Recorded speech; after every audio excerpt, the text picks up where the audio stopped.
you by Instant Niagara and new Niagara Spray Starch, famous products of best food.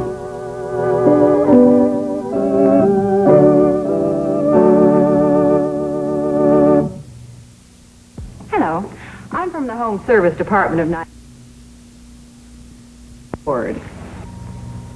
That's an experiment that was done at the Good Housekeeping Institute to show how new Niagara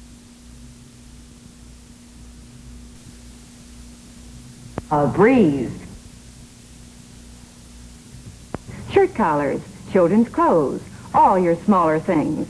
For your larger things, or when you have a lot to starch, use Instant Niagara with the exclusive washer starching method. Just pour Niagara into the washer. It's the only packaged dry starch that works this way. Niagara's deep, penetrating action gives long-lasting beauty to sheets, curtains, even slipcovers. See how fresh and lightly smooth, never stiff or boardy. So for the two most convenient ways to starch, get Instant Niagara for washer starching, Niagara Spray Starch for spray starching. So effective, they've earned the Good Housekeeping seal.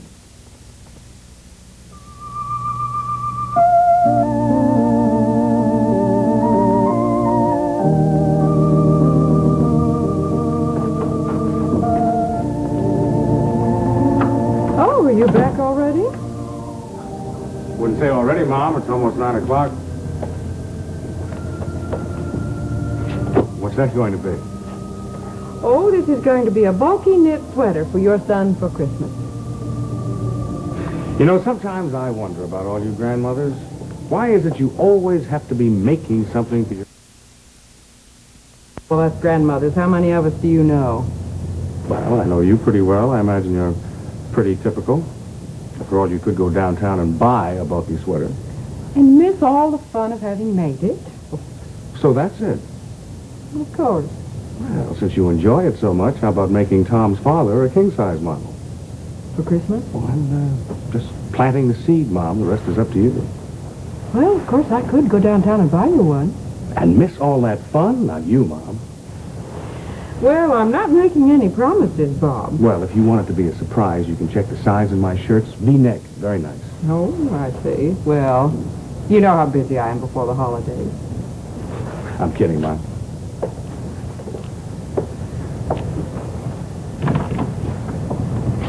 Where's the rest of the family? Your father and grandfather and sister all went out together. For a walk? Yes, they went to the village. Grandpa wanted to buy something or other, and tonight he felt like having some company.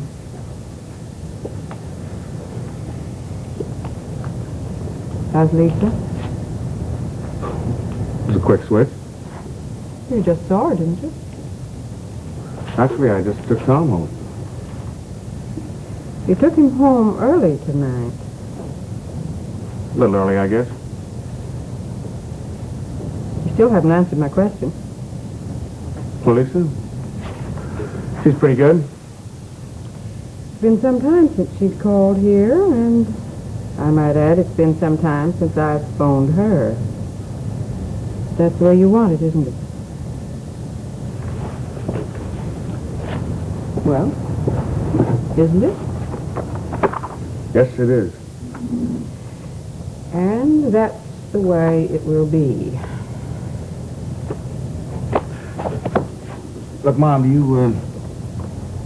you think you could set 2 more places at the Thanksgiving table? Whom did you invite? I asked Lisa to bring Tom over. I suppose that's all right with you. You suppose it's all right with me? Well, how did you happen to invite Lisa and Tommy for Thanksgiving? Well, let's see, how did that happen? Well, I knew you wanted your grandson to be here. You knew I wanted Lisa to be here, too, didn't you? Of course. Are you telling me that's why you invited her? Did I say that? Not too long ago, when I wanted Lisa to come over for your grandfather's 70th birthday, and I suggested that you do the inviting.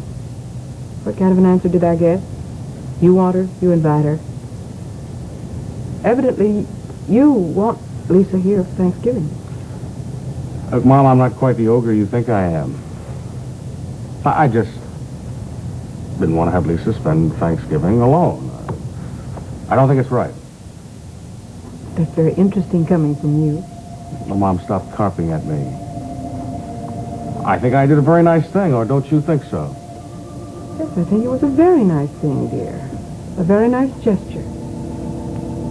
Maybe someday you'll tell me why you did it.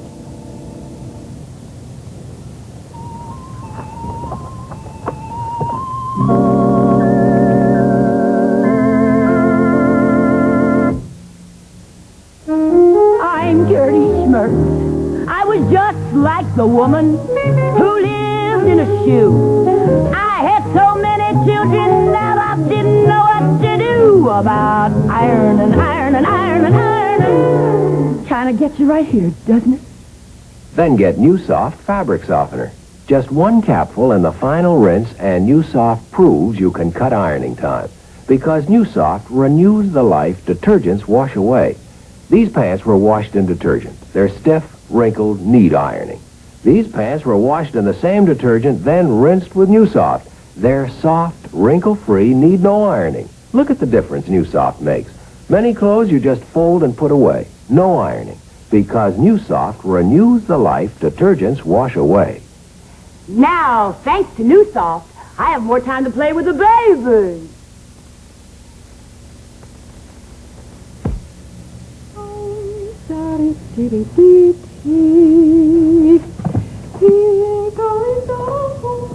What you doing, Nancy?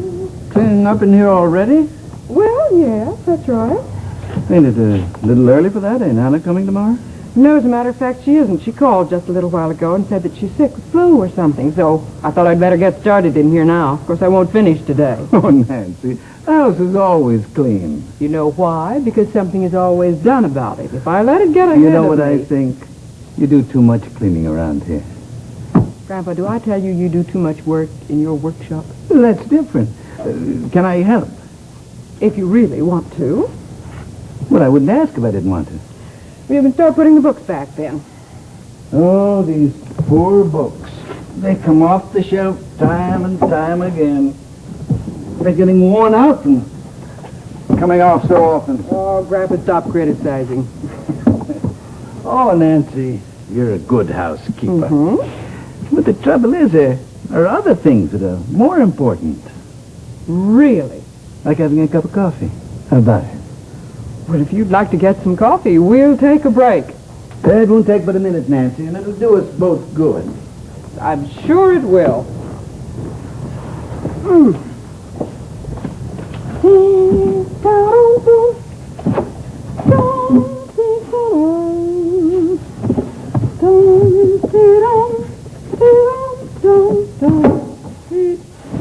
Feel mighty good this morning, don't you? I always feel good, Grandpa. Here's your coffee. Thank you. You know something? I'm very fond of you. I kind of guessed that. Tell me now, what happened? Happened? Ain't too often I hear you humming. And when you do, something happened. You know me too well. Sometimes I think you know me better than Chris does. I think I do. I have some very interesting information. Your great-grandson and his mother are going to have Thanksgiving dinner with us. Did you ask, Lisa? No. Bob did. Bob? When did you hear this? He told me last night after he came home. I must say, I'm surprised. Well, frankly, I was a little suspicious. Of what? Oh, Grandpa, there has to be a reason why Bob asked Lisa, because this is the first time he's invited her here or anywhere else, as a matter of fact, since they've been divorced. Did you ask him why he invited her? He said something about not wanting her to have Thanksgiving dinner alone. He didn't think it was right. It was real nice of the boy. And I thought about it, and I gave it a great deal of thought, Grandpa.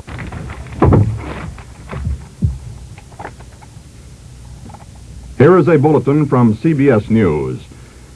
In Dallas, Texas, 3 shots were fired at President Kennedy's motorcade in downtown Dallas. The first reports say that President Kennedy has been seriously wounded by this shooting. More details just arrived. These details about the same as previously. President Kennedy shot today just as his motorcade left downtown Dallas. Mrs. Kennedy jumped up and grabbed Mr. Kennedy. She called, "Oh no," the motorcade sped on.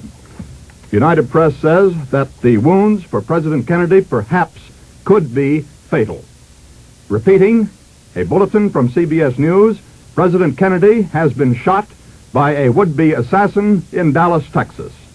Stay tuned to CBS News for further details.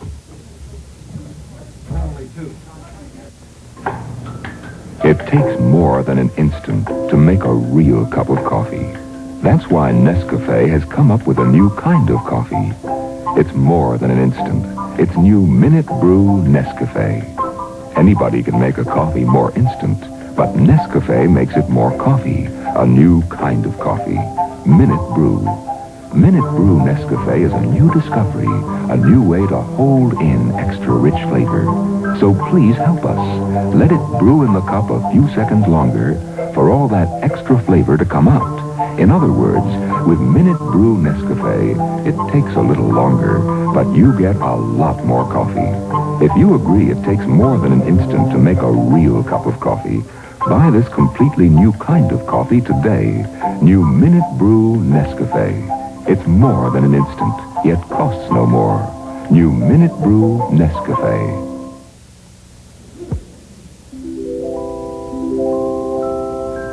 The first portion of this program has been brought to you by New Soft Fabric Softener. New Soft renews the softness detergents wash away, another famous product of Best Foods.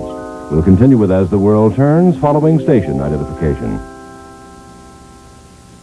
Follow Todd and Link to a mountain adventure with a pretty girl on Route 66 tonight on the CBS television network.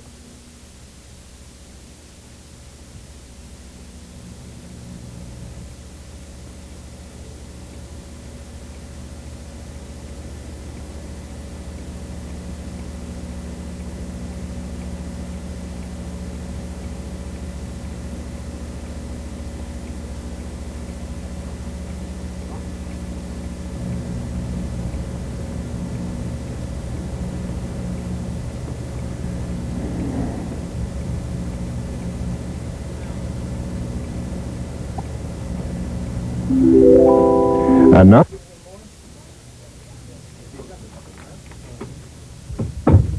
here is a bulletin from CBS News. Further details on an assassination attempt against President Kennedy in Dallas, Texas. President Kennedy was shot as he drove from Dallas Airport to downtown Dallas. Governor Connally of Texas in the car with him was also shot. It is reported that 3 bullets rang out. A Secret Service man was heard to shout from the car, "He's dead." Whether he referred to President Kennedy or not is not yet known. The president, cradled in the arms of his wife, Mrs. Kennedy, was carried to an ambulance and the car rushed to Parkland Hospital outside Dallas. The president was taken to an emergency room in the hospital. Other White House officials were in doubt in the corridors of the hospital as to the condition of President Kennedy. Repeating this bulletin, President Kennedy shot while driving in an open car from the airport in Dallas, Texas to downtown Dallas. Recounting again the details of this incident, 3 shots were heard to ring out as Kennedy and Governor Connally and Mrs. Kennedy rode in the back seat of the open car. Immediately, a Secret Service man said he saw blood spurt from the president's head. He fell into the laps of Mrs. Kennedy, and Mrs. Kennedy shouted, "Oh, no."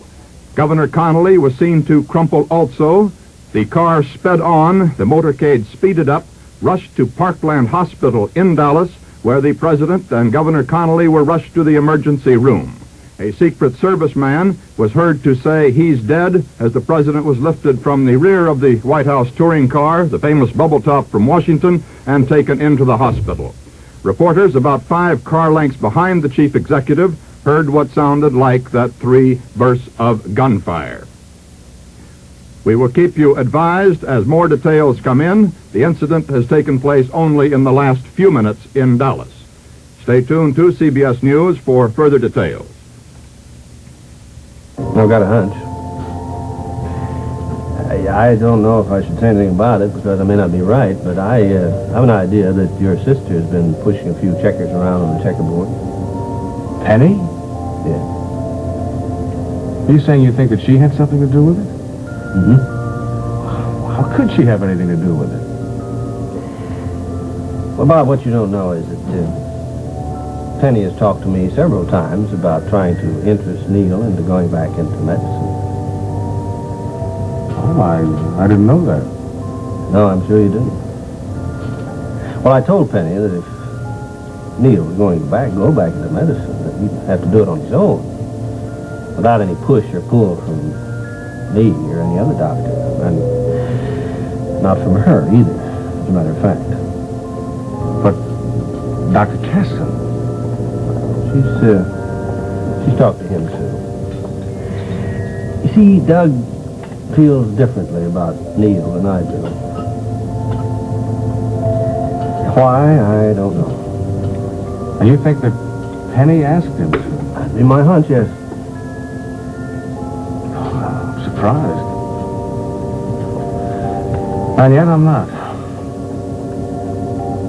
Must we get a menu? Waiter? I'd like to order. I'm kind of hungry. Yeah, so am I.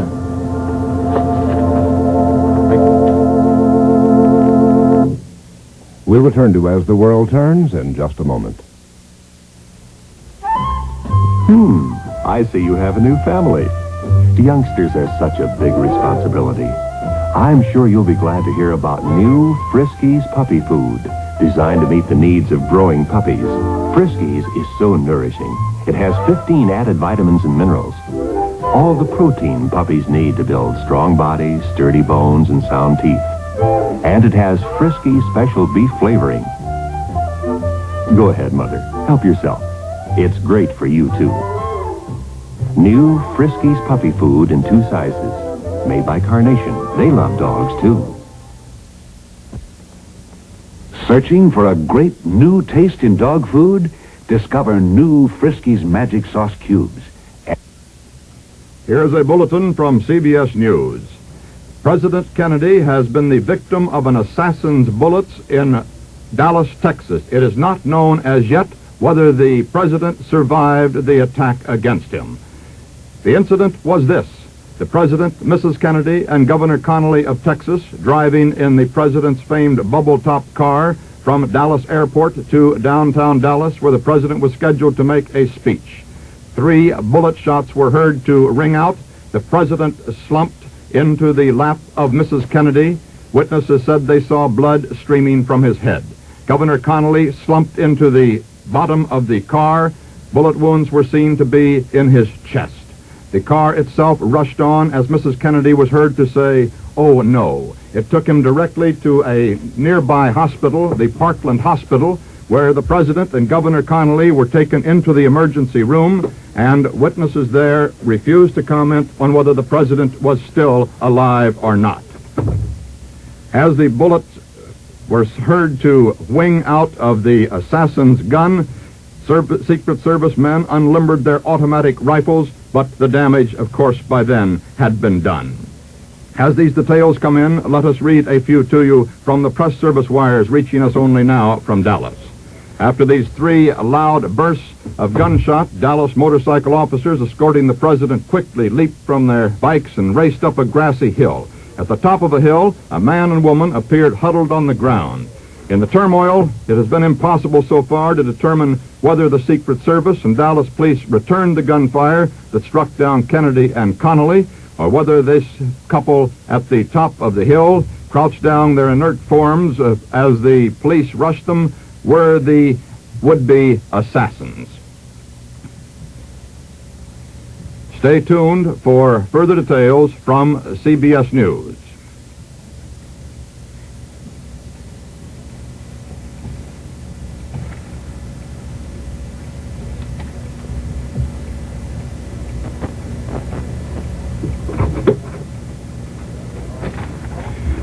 We'll bring you details now, more details on the attempted assassination of President Kennedy. Mrs. Kennedy was on her knees, we're told, on the floor of the rear seat of the car, her head toward the president, apparently leaning over and trying to converse with him. AP reporter who was with the group said that this man and woman we reported earlier were on a hilltop, were seen scrambling to the upper level of a walkway overlooking an underpass to which the car was approaching. Lawrence O'Brien, the presidential aide, says he has no information on whether the president is still alive. Mrs. Kennedy was weeping, trying to hold up her husband's head when the reporters reached the car as it dashed toward the hospital. Vice President Lyndon Johnson was in the car behind the president. There was no immediate sign that he was hurt. Repeating that, no indication Vice President Johnson was hurt. In fact, there was no evidence at all at what might have happened to Johnson, since only the president's car and its Secret Service follow-up car went on to the hospital.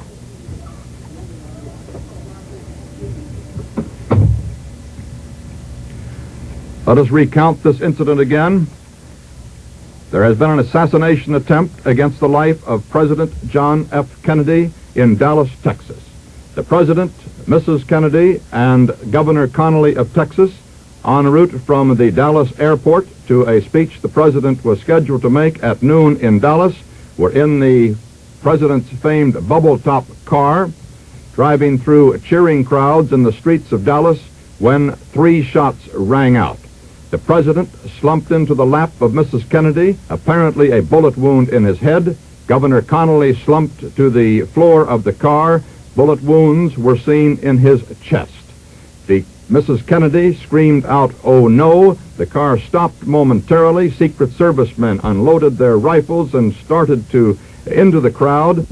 2 persons, a man and a woman, were seen crouched with a crowd around them on a hilltop overlooking the road. Whether they were concerned in the shooting or not, we do not know yet. Secret Service men rushed to that scene and were waiting a report on that. Vice President Johnson was in the car immediately following President Kennedy and Governor Connally. He was not hurt as far as we are able to determine. The president and Governor Connally were rushed to a nearby hospital, Parkland Hospital, where they were taken into the emergency room, and we have no information yet as to how serious the injuries were. However, aides very close to President Kennedy had no comment when they were asked by reporters the seriousness of the president's injuries. Late information just in. Acting White House Secretary Malcolm Kildruff was asked whether the president was dead, and he said, "I have no word now." The president had landed just a short time before, as we said, at Dallas Love Field. He was driving to the Trade Mart in Dallas to deliver this luncheon speech, which was to be sponsored by 3 Dallas organizations. The largest turnout of the current Texas tour was on the streets to greet Kennedy. He was being greeted lavishly by the crowd in a very warm Texas welcome when the bullet fired out of the crowd. Stay tuned. We'll bring you the details just as quickly as they come in. It might be recalled that Dallas has been a hotbed of criticism of President Kennedy and his administration by outspoken rightist groups.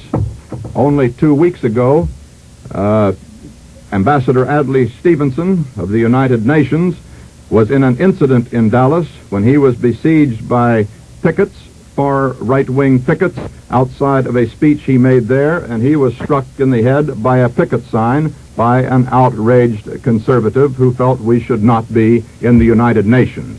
Even today, through Dallas, there were cars touring the streets with signs, U.S. or UN. A little late information. Rear Admiral George Berkeley, the United States Navy, the White House physician, rushed into that Parkland Hospital in Dallas. He headed for the emergency room where the president and Governor Connally were taken. We're still awaiting word as to the condition of the president from that emergency room.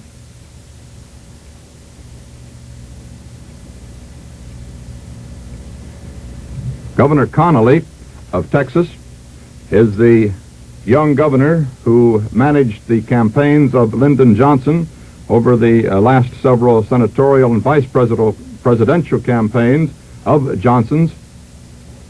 He is a leader of what is considered the more conservative wing of the Democratic Party in Texas. Part of the reason for President Kennedy's being in Texas was to try to patch up differences between the conservative and liberal wings of the Democratic Party, which it was believed endangered the chances of the administration taking Texas in the 1964 election. Let's recount again that President Kennedy and Governor Connally of Texas lie in the emergency room at Parkland Hospital in Dallas as an anxious world waits to learn how serious are the injuries that they suffered from an assassin's bullets. President Kennedy has been injured apparently in the head, Governor Connally of Texas in the chest.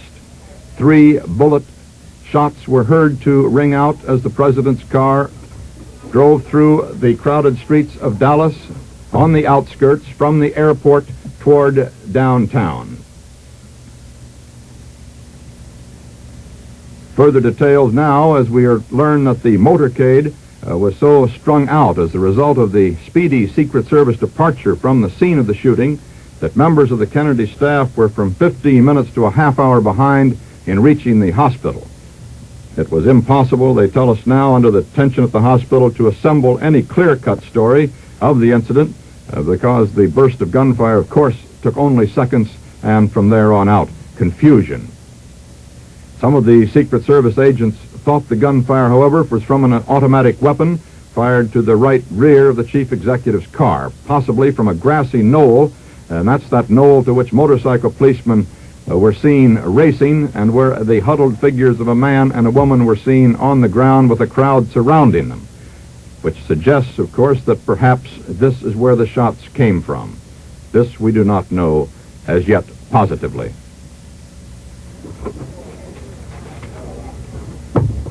A late bulletin.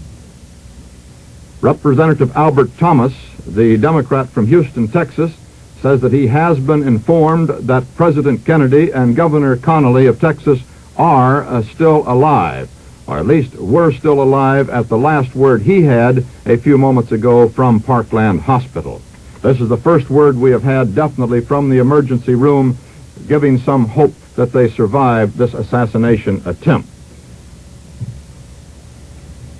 The last assassination attempt against a president of the United States was that attack against President Truman when he was living at Blair House in Washington, and Puerto Rican nationalists charged the Blair House steps, attempted to enter Blair House. If this reporter's memory is correct, about 1951 that incident took place. They were cut down by Secret Service agents, but a Secret Service man died thwarting that attempt to enter Blair House. The president, Truman, at the time was only barely aware of what was going on. He, as a matter of fact, watched the incident from the upstairs windows after the shooting took place on Pennsylvania Avenue at Blair House. This incident recalls the incident at which Franklin Delano Roosevelt was an intended victim, and where Mayor Chermak of Chicago died in an assassination attempt in Florida, when President Roosevelt was on a tour, of course, many years ago.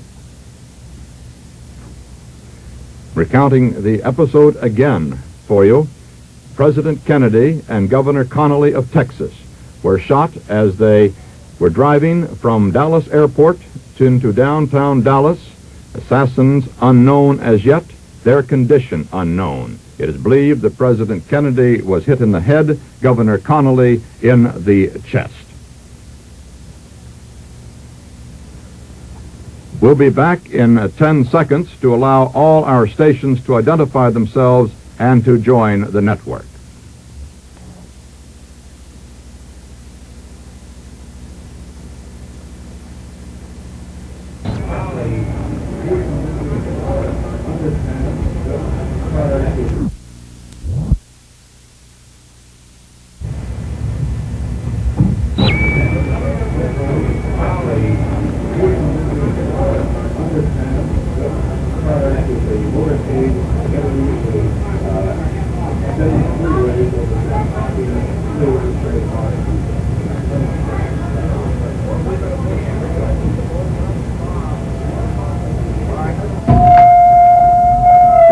Cronkite in our newsroom there has been an attempt, as perhaps you know now, on the life of President Kennedy. He was wounded in an automobile driving from Dallas Airport into downtown Dallas, along with Governor Connolly of Texas. They've been taken to Parkland Hospital there, where their condition is as yet unknown. We have not been told their condition. At Dallas, in the downtown hotel room, a group had been gathered to hear President Kennedy when he was waiting his arrival. Let's switch down there now, where Eddie Barker of KRLD is on the air.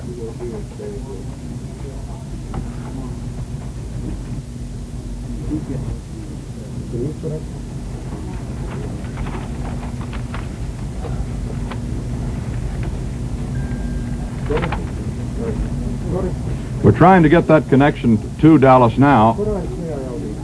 Just as soon as we can get Dallas on the air, you shall see the scene at the hotel, where we understand that the audience is just being told about the incident in their city, the shooting of President Kennedy and of Governor Connolly. A word just in from Congressman Jim Wright of Fort Worth says that he understands that both President Kennedy and Governor Connolly, while seriously wounded, are still alive. Okay. Okay, go ahead, switch it. The safety precautions that were taken here at the Trade Mart, certainly among some of the most extensive that have ever been taken for the visit of anyone to this city. And as of this hour, it, of course, is all for naught due to the fact that there was an attempt made on the president's life. There had been earlier speculation that perhaps if there was any trouble, it would have come at the airport where the president, if you were watching television and listening to the radio earlier this morning, you heard that he went up to the fence, went up to the crowd, and was mixing quite closely. He shook hands with many supporters.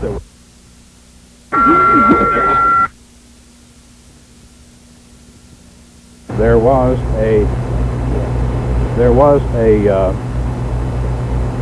an air of congeniality on the part of the crowd. This Trade Mart is approximately 1.25 miles from the point where the attempted assassination took place. The Trade Mart, this huge market hall, is located just to the northwest of the downtown business area.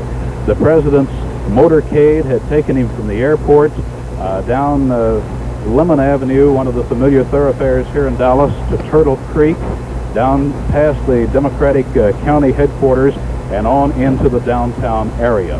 The procession came up Main Street, one of the three principal thoroughfares in downtown Dallas, and as it was just beginning to leave the downtown area and come out here to this hall when the attempted assassination took place. The announcement was made to the crowd just a few minutes ago as to what had transpired. No report on the condition of the president as yet. Yes, Dick? There is an unconfirmed report, Eddie, that the president is in critical condition, that Governor Connolly has gone to the operating room. This is an unconfirmed report. That the president is in critical condition and that Governor Connolly is now in the operating room. And also the fact that one of the Secret Service agents who was riding with the president was killed. Is that correct? That is the report at this moment. Dick, has there been any report as to whether or not the assassin was apprehended? Nothing on the apprehension as yet. We still have that same street corner that you mentioned to go by. That's all so far. Nothing other than the fact that at the intersection of Elm and Houston Streets, just west of the downtown area, is where the attempted assassination took place. There is a look of shocked disbelief on this crowd that has turned out for the president. Safety precautions here probably have never been greater.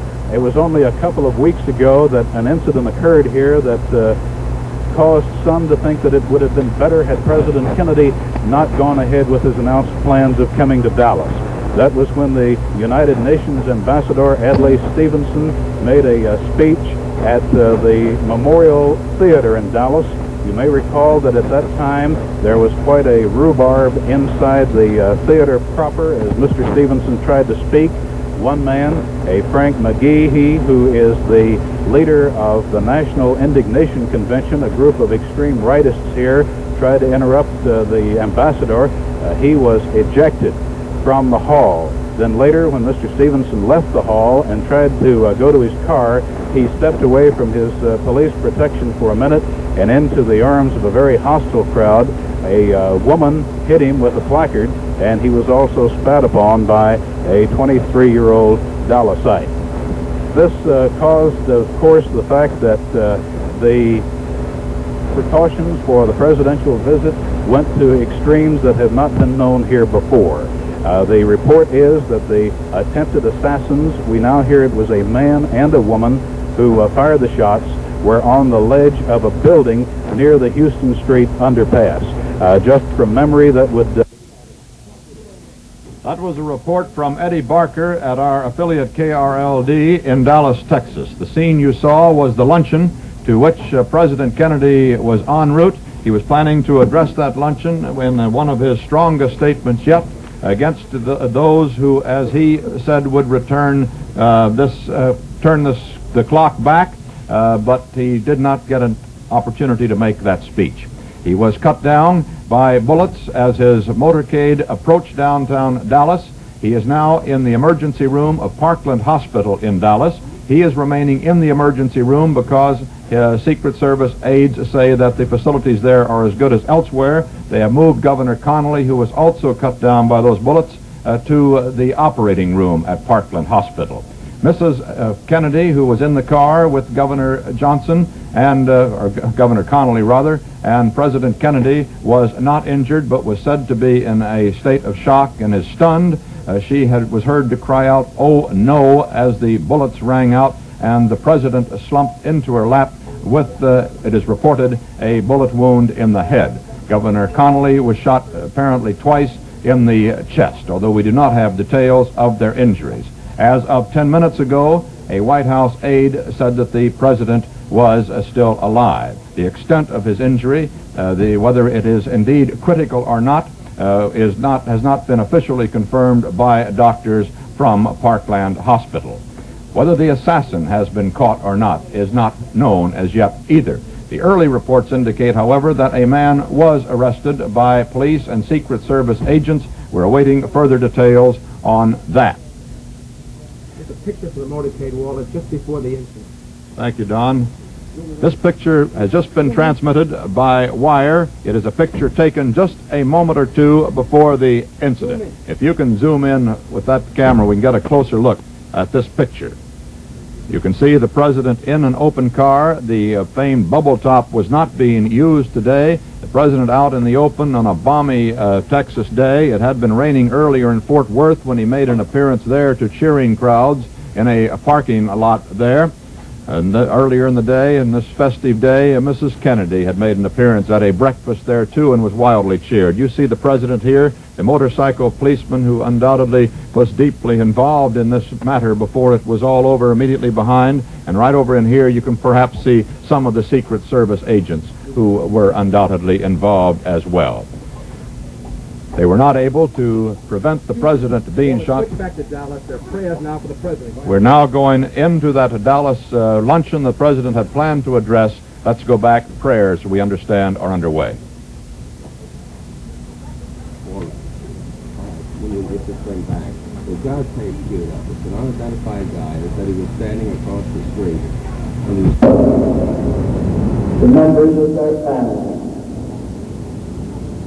So we pray that even in this gathering, that we may reveal that calm that shall be pleasing to thee, and that we shall await word in a spirit of prayer in thy holy name. Amen. That was the Reverend Luther Holcomb, who is the Executive Secretary of the Dallas Council of Churches, and who was to have given the invocation here for the President's address today. As you can imagine, there are many stories that are coming in now as to the actual condition of the President. One is that he is dead. This cannot be confirmed. Another is that Governor Connolly is in the operating room. This we have not confirmed. Another is, and apparently this is correct, that one of the Secret Service agents whose job it was to guard the life of the president was killed in his line of duty. The president was whisked from the scene of the attempted assassination, or assassination depending upon his condition, of course, at this hour, by bus to Parkland Hospital, which is located about 1.5 miles from this site, which would make it about 3 miles from the site of the shooting. It is a city-county hospital here, and the president undoubtedly is in the emergency room at that hospital, which would be on the first floor of Parkland. No word as yet. We are awaiting something more official. It is, of course, difficult, certainly, to go on scanty reports of something like this. This is the first time that the life of a president has been taken, or possibly taken, in some time. Am I too close? Of course, the time in the House of Representatives when the Congress was shot up for a while. As my memory serves me, I think there have been 3 assassinations in the history of presidents. President Lincoln, of course, President Garfield, and President McKinley, the 3 who have died by the hand of an assassin while in office. The crowd now beginning to get up and leave. Most of them, of course, unsure, as we are at this time, as to just... That was Eddie Barker at our affiliate KRLD in Dallas, Texas. This is Walter Cronkite back at the CBS newsroom in New York.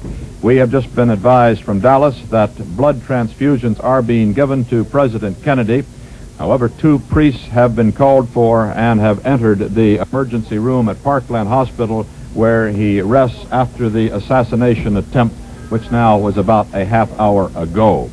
Mrs. Kennedy and Mrs. Connolly are stunned, but they are at the bedsides of their husbands at Parkland Hospital. As we told you, President Kennedy lies in the emergency room. Governor Connolly of Texas, also shot, has been taken to the operating room. Members of the White House staff have gathered in the waiting room at Parkland Hospital in the buff-walled hallways there. They're standing around now waiting for the word from the room.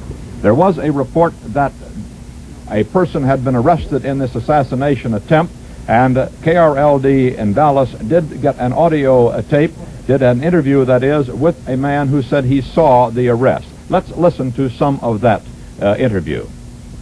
Building, and as I told you earlier, a youngster said that he saw a colored man fire 3 times from the window of that building. I was in a car in the presidential caravan, about 7 cars behind the president's car. As we made the turn here at the intersection of Elm and Houston, I heard first a loud report. It sounded to me like a giant firecracker. Then in quick succession, 2 more. Immediately in front of me, I saw people begin to fall on the grass and run for bushes in a park area here. Then police officers ran on the scene, and there was a wild general search throughout this entire neighborhood. Finally, one of the officers found a small colored boy who said that he saw a man fire from about the 4th floor window of the school book depository building. Now, a white man only has been escorted from the building. The fire department had earlier come upon the scene with gear, and there was a room-to-room search of this building, which has 2, 4, 6, 8, 9 floors. The building right across the street diagonally from the Dallas County Courthouse. So evidently, the men the officers were looking for, or perhaps one of them, has been taken from the building, but now I see police officers running back toward the entrance of the Texas School Book Depository building, and evidently they are going to continue searching in that building for the would-be assassin of the president. This is Jim Underwood in Dallas. Back to CBS News. In New York, the New York stock... yes. This afternoon, that's 5 minutes ago, after the market took a violent downturn at the news of the assassination attempt against President Kennedy. Let us recall for you now what has transpired in this... KRLD is reporting they've been told by somebody at the hospital the president's dead. Only a rumor, but they've been told that. KRLD is saying. Well, that's a repeat of something that you heard reported to you directly a moment ago from KRLD television in Dallas, and that is the rumor that has reached them at the hotel that the president is dead. Totally unconfirmed, apparently, as yet. However, let's go back to KRLD in Dallas. Operating room, we do not know what his condition is, but the report is that the president is dead. This is not confirmed. This is something that, this is something that the word just came to us a minute ago. The word we have is that President Kennedy is dead. This we do not know for a fact. The word we have is that he is dead, that he was shot by an assassin at the intersection of Elm and Houston Streets, just as he was going into the underpass. The word we have is from a doctor on the staff of Parkland Hospital who says that it is true. He was in tears when he told me just a moment ago. This is still not officially confirmed, but as I say, the source would normally be a good one. President Kennedy on his second visit to Texas. The first time he came here, actually the third time. I remember he came here when he was a senator from Massachusetts a few years ago. And I recall the time he came into the airport here, and there was no one on hand to meet him.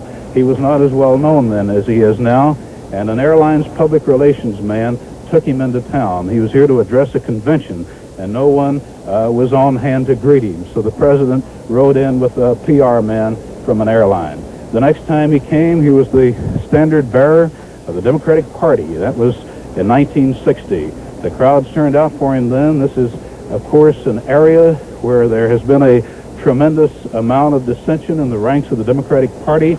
It is an area where there has been, of course, a tremendous amount of feuding on the part of a group that considers itself to be the extreme right wing. As to the visit this time, after Adlai Stevenson, our ambassador to the United Nations, ran into problems. He was spat upon by one man. He was hit in the head with a placard by a lady. The talk was that the president should not make this trip. However, it was decided that the security precautions were such that he could make it without any problems. And now, the word that we have is that the president of the United States is dead. Dead at the hands of an assassin's bullet. The word is that it was a 25-year-old man that he shot from a window in a building that I can best describe as being a factory loft. It houses school books near the edge of the downtown Dallas area. It's just across the street, catty-cornered from the county jail, ironically enough. The shots apparently were fired as the motorcade started to go under the triple underpass. If you have been in Dallas, you may be familiar with the triple underpass. It's where three of the main streets come together at the west end of the business district and there funnel under the railroad tracks that feed into the Union Terminal. The motorcade was to have gone from there on to this Trade Mart where we are now. A Trade Mart that is fast emptying of people, little clusters crowded around. Most of these people are the civic and business leaders of the community. The man who made the announcement a moment ago that the president had been shot. Well, now, here is Luther Holcomb, the Dallas Council of Churches executive secretary at the podium. Here is Dr. Holcomb. His microphones have apparently not been turned on. The word that we have is that the president is dead. Perhaps this is official now, and this is the word that will come from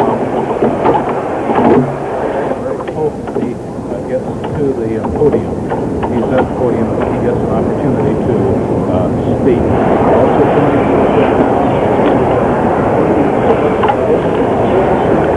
it is official. The President of the United States has been assassinated in Dallas, Texas.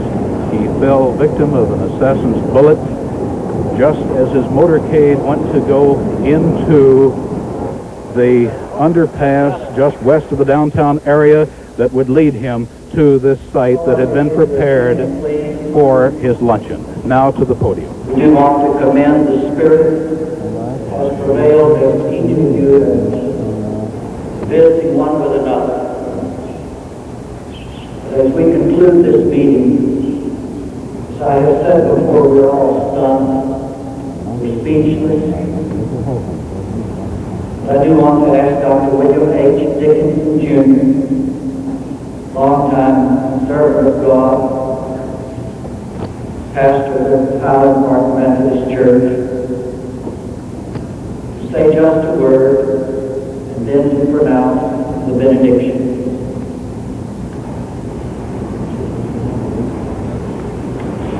There are no words to express what we're feeling. We are all conscious of the fact that we face an issue and some responsibilities as citizens today which we cannot face without the strength and the wisdom and the patience of our God. Will you bow your heads? Draw near us, O God, and sustain us with thy presence, and grant unto us wisdom, strength, courage, to live in keeping with thy law, and to live as free men. Amen. Dr. Dickinson, the pastor of one of the largest Methodist congregations in the world. The word was not given to the crowd, but we understand that the president is dead. This we do not have an absolute confirmation on, but this is the word that we have. As we said a few minutes ago, he apparently died in the operating room at Parkland Hospital, which is the city-county emergency hospital here, located about 1.5 miles from this building. The president and his party have been in Texas now since yesterday. They arrived in San Antonio, then to Houston, then to Fort Worth last night. He walked into a big crowd of some 6,000 to 8,000 this morning in a parking lot in downtown Fort Worth. The fears here were that had the president had a problem in Dallas, it would have been at the airport upon his arrival. But that was Eddie Barker at our affiliate KRLD in Dallas, Texas, speaking from the room where President Kennedy had been scheduled to make an address to 3 Dallas organizations, but an assassin's bullets cut him down on the way to that meeting from the airport. Here is what happened this morning just an hour ago. It has been 1 hour since that electrifying flash came over the wires that bullet shots had been heard to ring out in the Kennedy motorcade. President Kennedy arrived at Dallas Airport from Fort Worth, Texas. It was the 3rd stop on his swing of Texas that began yesterday, a swing that up to then had been wildly greeted by thousands of Texans. He had been given a warm Texas welcome. He arrived at the airport and with Mrs. Kennedy and Governor John Connally of Texas climbed into an open limousine to drive through streets crowded with cheering Texans. About 2/3 of the way to the downtown hotel where he was scheduled to make a speech. As his car approached a railroad underpass, 3 shots were heard to ring out. Mrs. Kennedy was heard by reporters nearby to scream, "Oh no!" The president, blood gushing from a wound in the head, slumped into her lap. Governor Connally slumped onto the floor of the limousine. It was later determined that he had wounds in the chest. We also have just heard that perhaps Vice President Johnson was wounded in the arm in this incident. He was seen entering the hospital, at least, holding his arm, and has not been seen in the corridors of the hospital with the waiting White House aides since. At any rate, after that shooting incident, of course, pandemonium broke out. The Secret Service men, well trained in their job, immediately began fanning out into the crowd looking for the assassin. A report has it that the man has been arrested, that he was operating from a 2nd floor window, oddly enough, catty-corner from the county jail, fired from that window almost down into the limousine like it is said shooting fish in a barrel. The limousine speeded up then and was used under police escort, of course, to rush the president to a nearby hospital, Parkland Hospital. He and Governor Connolly were taken into the emergency room of the hospital. Shortly afterwards, Governor Connolly was removed from that room and taken to the operating room of the hospital. The president left in the emergency room because aides said that the facilities there were quite adequate. The president's own physician rushed into the room shortly after that. He was on the tour with the president. Pints of blood have been rushed into the room for transfusion purposes, and 2 priests were called to the room. There is the report in Dallas, you heard from our affiliate there, Eddie Barker, that the president is dead, but that has not been confirmed by any other source. And as late as 15 minutes ago, it was reported by aides outside in the corridor that he was still alive.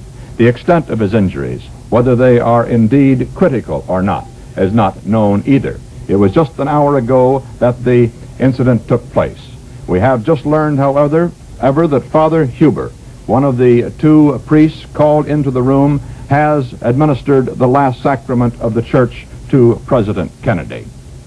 Regarding the probable assassin, the sheriff's officers have taken a young man into custody at the scene, a man 25 years old. We just have a report from our correspondent Dan Rather in Dallas that he has confirmed that President Kennedy is dead.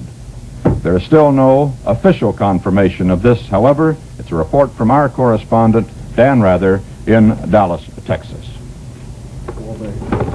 Vice President Lyndon Johnson, as we said, has not been seen in the corridors of the Parkland Hospital. He was said to be by some to perhaps have been slightly wounded in the arm. He was seen going into the hospital holding his arm at any rate. Mrs. Lyndon Johnson says that the vice president, though we just have this information, is fine. Mrs. Lyndon Johnson was taken back into another first-floor room where Johnson originally had gone and asked if her husband had been wounded. She has replied negatively. Secret Service operators then took her away, and there were no more questions permitted. The vice president is on the scene.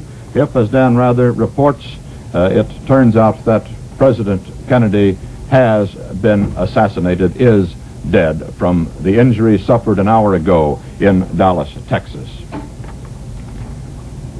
We have no further information on the condition of Governor John Connolly of Texas, who was shot in the chest by this assassin's bullets. He was taken to another room of the hospital, and no further information on him so far. Mrs. Kennedy was in the car, as we said, with President Kennedy. He slumped into her lap, and she is said to be bearing up reasonably well. Stunned, but not in a state of shock as yet. She was seen crying in the corridors of the hospital. Bill Stinson, an assistant to Governor Connolly, says he talked to the governor in the hospital operating room. He says the governor was shot just below the shoulder blade in the back. Stinson said he asked Connolly how it happened, and he said, "I don't know, I guess from the back. They got the president too." Stinson said that he asked Connolly if there was anything he could do, and Connolly replied, "Just take care of Nellie for me." Nellie is Governor Connolly's wife. Governor Connolly could very possibly have been shot in the back with the assassin's bullets still coming from the front of the car.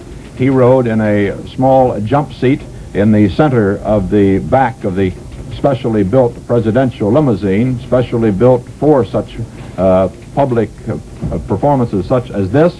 As a matter of fact, the car is so built that the president sits higher than he would in a normal automobile, so that the crowd can get a good look at him. But, as it turned out today, so that an assassin can also get a good shot at him.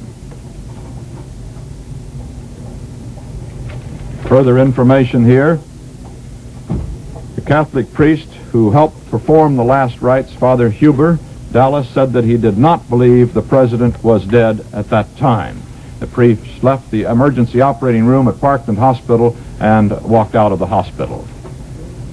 There has been, just a moment,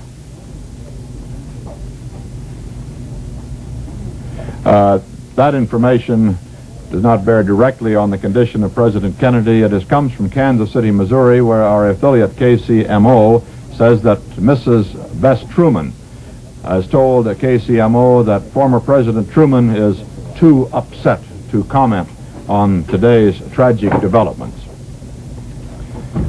As we said, there has been no word at all on the official word from the doctors at Parkland Hospital or the White House staff on the extent of the president's wounds. Mrs. Kennedy is in the hospital, as we said. So is Mrs. Connolly, the governor's wife, as are indeed most members of the White House staff. He was carrying a large staff with him on this tour to Texas. It is believed that a gap in the motorcade perhaps saved Vice President Johnson from being a target of the assassin today. The gap had opened up in the motorcade just before the assassin's bullets rang out.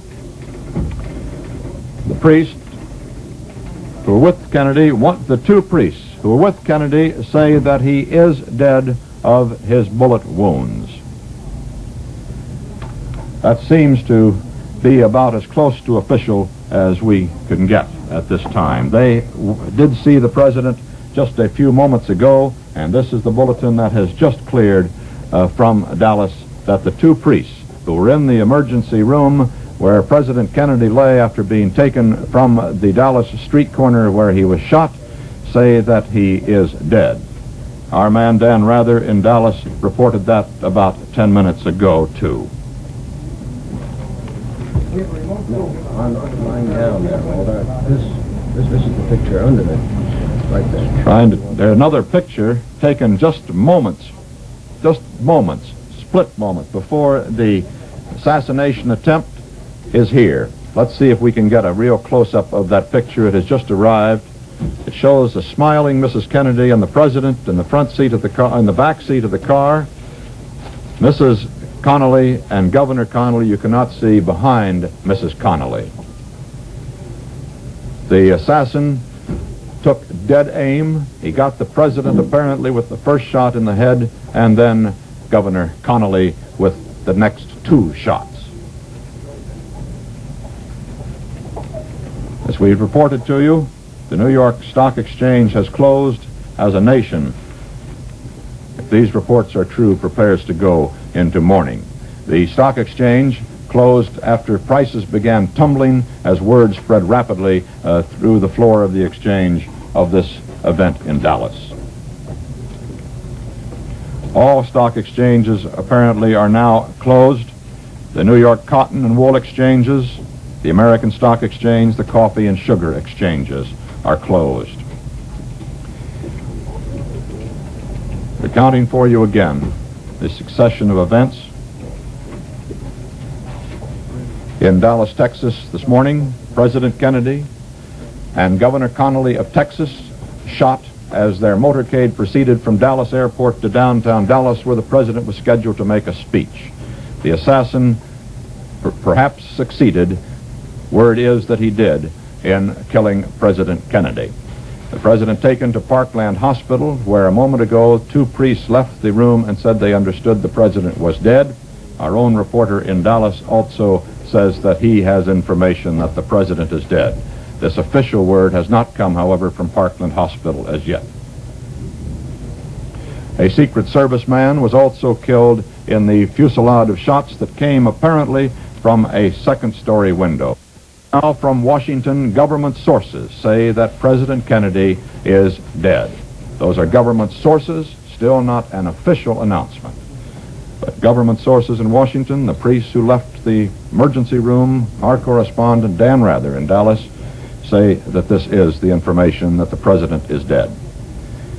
A television newsman, Hal Luff, said that he looked up just after the shot was fired and saw a rifle being withdrawn from a 5th or 6th floor window of a nearby building. He said a policeman fell to the ground, pulled his pistol and yelled, "Get down," probably to attempt to return the shots. Earlier today, President Kennedy had been in Fort Worth, Texas. Yesterday he was in San Antonio.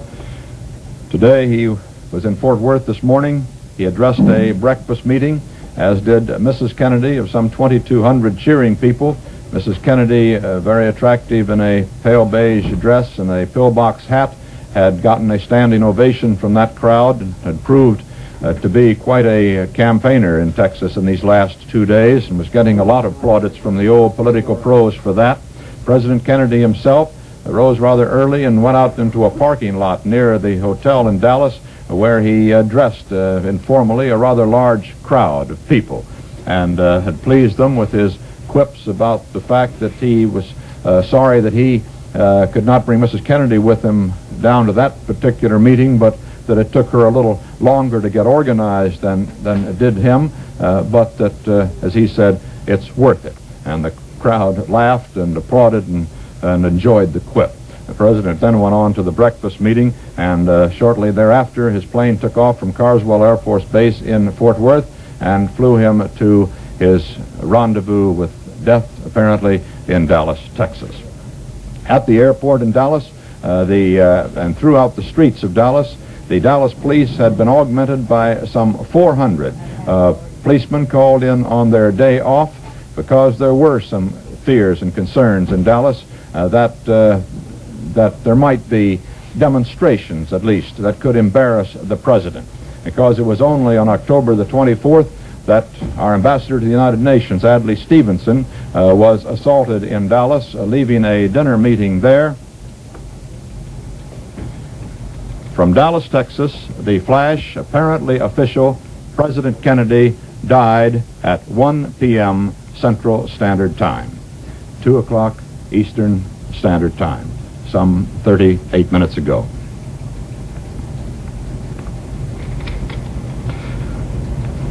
Vice President Lyndon Johnson has left the hospital in Dallas, but we do not know to where he has proceeded.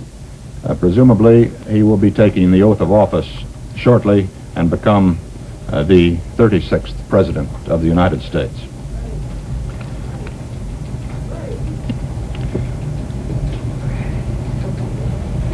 President Kennedy at Dallas Airport this morning was cheerful and waving. It had been quite a triumphal tour of Texas over the last 48 hours. There were hundreds of people crowded around the president at the airport, wildly cheering. There had not been any outstanding demonstrations. Nothing like that, the demonstrations that greeted Adlai Stevenson, our UN ambassador in Dallas, as I was telling you a moment ago, on October the 24th, when a lot of banners saying, get out of the UN and coexistence is appeasement and that sort of thing, greeted him at a meeting. He was greeted by hecklers in the Dallas auditorium where he spoke, and then as he left the hall, a lady demonstrator there hit him over the head with one of her picket signs. He wasn't badly injured, but he was obviously shaken by the experience. The lady later said that she was pushed from behind, and that's why the sign fell and hurt Adlai Stevenson, or rather struck him. He wasn't badly hurt.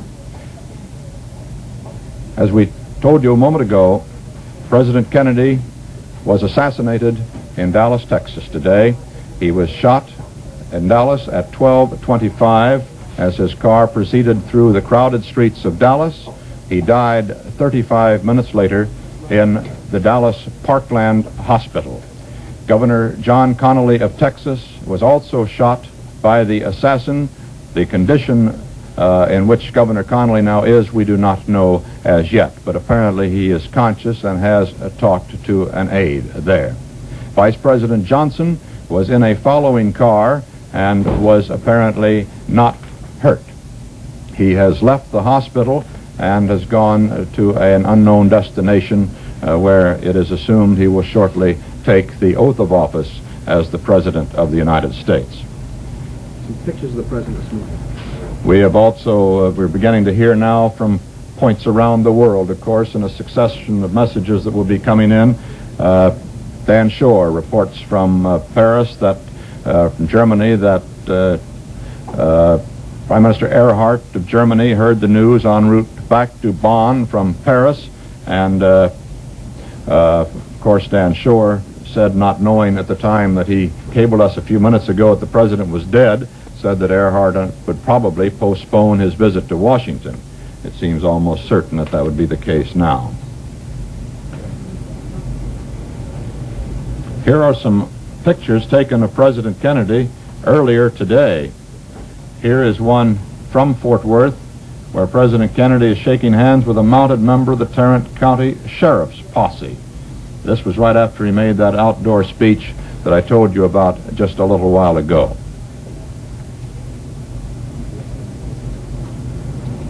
And another picture of the President and Mrs. Kennedy at that Chamber of Commerce breakfast at Fort Worth, about which I was telling you.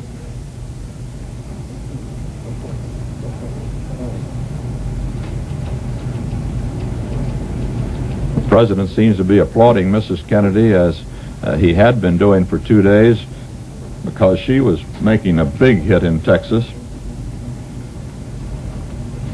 Here he is greeting that crowd in the parking lot in Fort Worth, as I told you, before the Chamber of Commerce breakfast, the crowd to which he said he was sorry Mrs. Kennedy couldn't address or be with, but that it took her a little longer to get organized in the morning than it did him.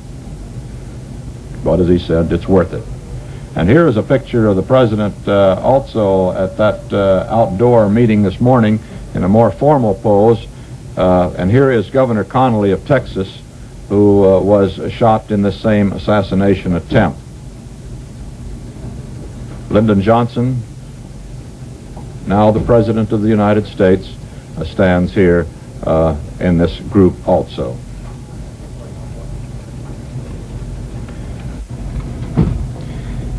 Apparently, the police are not convinced that they have the assassin, the young man who they are questioning. They have spread a giant dragnet around the city of Dallas, and they say that they're searching for a white man, about 30, of slender build, weighing about 165 pounds. They say that he apparently shot the president with a .30-30 rifle. That's a very high-powered and accurate rifle, which is a very popular rifle among the game hunters of Texas. Senator Yarborough of Texas said to have collapsed in sobs as he told reporters of the slaying of President Kennedy.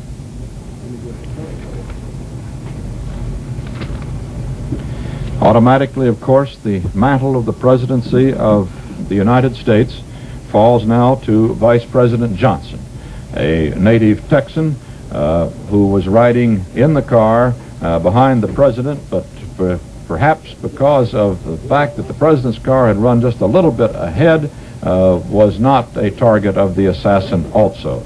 The assassin, who apparently was a very good shot, shooting from a 5th or 6th floor window across the street, it is believed, so that his aim had to be over at least 100 feet, it would seem, perhaps more, drilled the president in the head and Connally in the chest. And if the vice president had been closer, perhaps he would have had time for a shot there too.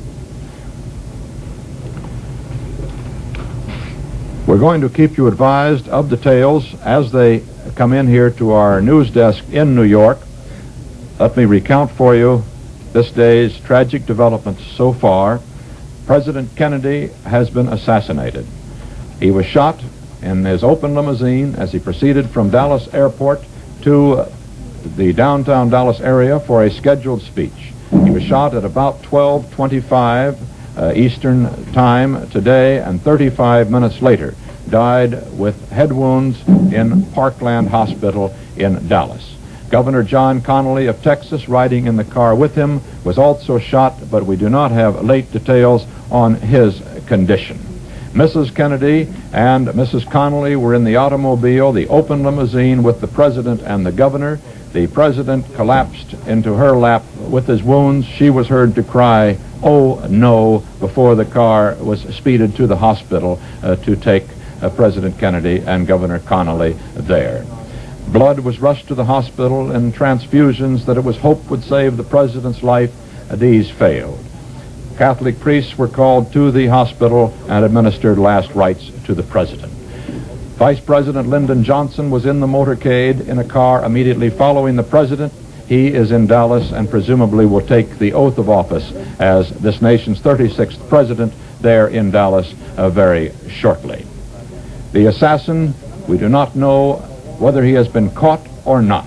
There is a dragnet out for a man, however, in Dallas who has been described as a white man, about 30. He apparently fired from the 5th or 6th floor window of a building on the motorcade route, firing almost directly down into the automobile carrying the president. President Kennedy is dead of an assassin's bullet in the 46th year of his life and in the 3rd year of his administration as President of the United States. This is Walter Cronkite at our CBS newsroom in New York. And now if Charles Collingwood is standing by, Charles will sit in here to keep you advised of further details as this tragic day goes on. Charles?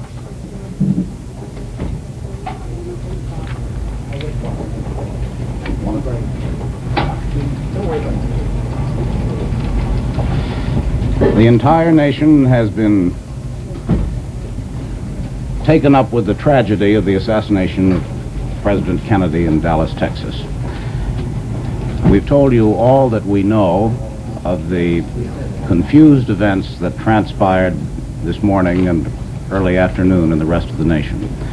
The president died about 2 o'clock Eastern Standard Time, according to the reports which we have had. That was about an hour after the assassin's bullet felled him while he was riding in the car through downtown Dallas, Texas, to go out to an engagement in part of his tour of Texas. You've heard the reports that Governor Connolly was also wounded, though apparently not as seriously, and that Vice President Lyndon Johnson, who was in the motorcade, apparently not wounded, will soon be taking, at some undisclosed spot, the oath of office as the 37th President of the United States.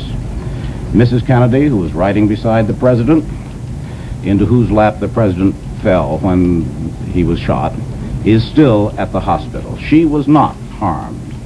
The White House spokesman has refused to comment on her condition. Vice President Johnson was, of course, under heavy guard by the Secret Service officials who were with the presidential party. He went to the hospital and then was taken from there by White House officials to another spot in Dallas, Texas. The Secret Service has always known that it is impossible completely to protect the President of the United States on occasions such as this. There's always been the chance that any president might be killed in a crowded situation with windows overlooking the street in an open car, such as presidents of the United States customarily travel, trusting in the good faith of the fellow citizens of this country. President Kennedy, we are told, was shot in the right temple. And according to Dr. George Berkeley, the White House medical officer, the White House physician, it was a simple matter of a bullet right through the head. The shooting, as we have told you, occurred as President Kennedy and his wife, riding with Governor Connolly of Texas and Mrs. Connolly, were riding in the familiar White House bubble top, which is usually shipped from Washington, in which the president can ride, which is equipped with facilities for the Secret Service to ride along with him. Was shot in that open car as he drove through the crowd of approximately 250,000 people in downtown Dallas. As it neared a triple underpass, which leads out from the center of Dallas toward the Trade Mart where the president was to address a luncheon, there were several bursts of gunfire. Most of the witnesses agree that there were 3 clearly audible. And the president and Governor Connolly of Texas slumped into the seats of the limousine.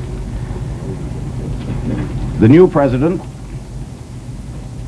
Lyndon Johnson, and Mrs. Johnson left the hospital where they went with the presidential party. Newsmen have had no opportunity to question them. The horror of the assassination was mirrored in an eyewitness account by Senator Ralph Yarborough, a Democrat of Texas, who had been riding 3 cars in the long motorcade behind President Kennedy. He told reporters, "You could tell that something awful and tragic had happened." Senator Yarborough's voice was breaking, his eyes red-rimmed, as he said, "I could see a Secret Service man in the president's car, leaning on the car with his hands in anguish, anger, and despair. I knew then," said Senator Yarborough, "that something tragic had happened." That was the way the news came, not only to those of us far away from Dallas, but to those in the presidential entourage itself. It happened so quickly, the cars were separated. It was not clear at first where the shots came from. That confusion resulted there and everywhere else, and there are still a great many loose ends to be tied up. The president apparently died 30 minutes, roughly, after the shot was fired. Governor Connolly, who was wounded twice, apparently through the back, was reported in satisfactory condition. Presumably, the White House staff and President Johnson will go through some time in the next few minutes, if indeed it has not already happened, with the ceremonies of taking a formal oath of office to succeed the slain president. One reporter on the scene said that he saw a gun emerge from an upper story of a warehouse which commanded the presidential route through Dallas. John F. Kennedy was the first president to be assassinated since William McKinley was shot in 1901. It was the first death of a president in office since Franklin D. Roosevelt died of cerebral hemorrhage at Warm Springs, Georgia in April 1945. At that time, Vice President Truman was in Washington and was able to take the oath of office in the White House in a fairly short time. Undoubtedly, Vice President Johnson will succeed to the presidency through an oath of office in Dallas, Texas this afternoon. Police have already spread a dragnet around the city searching for the assassin. The man being sought, yes? Bob Trout is just taking a walk through Manhattan, reaction of people in the streets and things. Come, Bob. I want to put the mic between the two. Yeah. Like most Americans, Bob Trout was caught unawares and went through this city of New York unawares by this. Bob, what did you see? Well, I had heard, Charles, a few moments ago, and I just took a walk of almost a mile through Fifth Avenue and Madison Avenue here in New York City. And it was curious, there's not a single shop closed. When Franklin Roosevelt died so suddenly, the shops, somehow the word got around, the shops closed, and there were pictures of Mr. Roosevelt in shop windows in Fifth Avenue draped in black. But I haven't seen a thing like that. No bank is closed. The post office is open here very close to this building in Lexington Avenue. And most people are going about their business as if they hadn't heard yet, but the automobile radios are blaring out. And when a car stops, people form little knots around it, you know, when it stops for a red light. But the strange thing is that some people have heard, and about every other block or so, you see people weeping openly in the street. I saw one man leaning against a lamppost with a handkerchief pressed to his eyes. And in two churches nearby, one is St. Bartholomew's and Park Avenue, one St. Thomas and Fifth Avenue, people are streaming in, and most of them weeping as if they're going in to pray. The only church bell I heard is on the Catholic church quite close by on 43rd Street, which is now tolling, which is just outside this building, actually. It's very odd. About 9/10 of the city going about its business as if it doesn't quite know. And, oh yes, I passed a school building, and the school had just come out, and every school child was weeping. The girls, they had handkerchiefs, the boys were crying, everybody was weeping as he came out, all the children. But most people seem as if they don't know. The ones that do, very, very deeply affected. Strange. That's an experience which has been shared by something like 150 million people, isn't it? As the news came at this hour when people were having lunch or going about their ordinary affairs. We still have no fresher reports from Dallas of what is transpiring there. It is, as far as we know, official and without doubt that the President of the United States has been assassinated and is dead as the result of an assassin's bullet in Dallas, Texas. CBS News will stay on the air live from this newsroom in New York City throughout this day to keep you up to the minute on the latest developments in the assassination of the President. Vice President Johnson, who was with the presidential party, is expected to take the oath of office as the 37th President of the United States at any time this afternoon. The word, of course, has begun to spread throughout the world. In Rome, Cardinal Francis Spellman, there for the Ecumenical Council, said that he is shocked and grief-stricken to hear of President John Kennedy's death. And as this afternoon goes on and as the word reaches leaders throughout the world, there will be many more messages of that kind.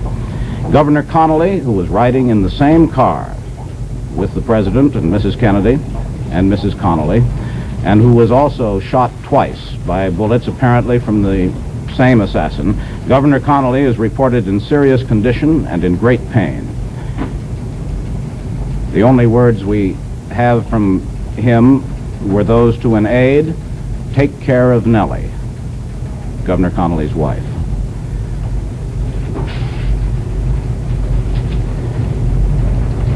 President Kennedy died apparently about half an hour after being wounded in his car driving from downtown Dallas toward the Trade Mart where he was to make an appearance.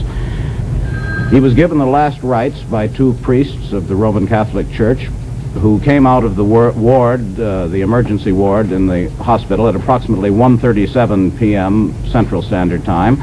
And the priests announced at that time to those who had gathered outside the hospital that the President was dead when they had seen him. And this brought audible sobs from the crowd, from scores of newsmen and White House aides who were gathered there. Senator Ralph Yarborough, a Democrat of Texas, who was in 3 cars behind the President, talking only a few minutes before the newsmen, had collapsed in sobs as he told witnesses of told reporters of watching the slaying of the President. My colleague Eric Severide is here, and Charles, while we're waiting for more details of the events in Dallas, it is obvious that all of us here, as well as the rest of the country, will have our thoughts about the President and his family and what must now happen in the next few days. And after that, we will obviously have to turn to, along with the rest of the world, the consideration of the man who will be the new president of this country. Mr. Kennedy was the first president born in this century. Mr. Lyndon Johnson will be the second. He's in his mid-50s. It is clear from the evidence of recent years that Mr. Johnson's health is very good in spite of that heart attack of some years ago which he suffered outside Washington, and when for a while his vigor was considerably reduced. He is in perfectly good state of fitness now, so far as all his friends and the doctors and everyone can testify. He's a man very much of Mr. Kennedy's persuasion on both domestic and foreign affairs. He is well traveled in this world, well acquainted with the leaders of the rest of the Western world. Mr. Kennedy, you know, was the new young force among world leaders, so much younger than those in France, in Britain, in Russia, or Germany.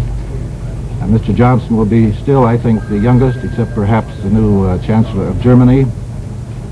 But on the whole, the older men of an older time will still be in power.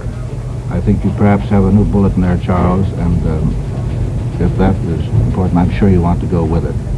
Well, Eric, the bulletin is that our correspondent in Dallas, Dan Rather, reports that the Dallas police have arrested a 30-year-old man who was found with a weapon in his possession.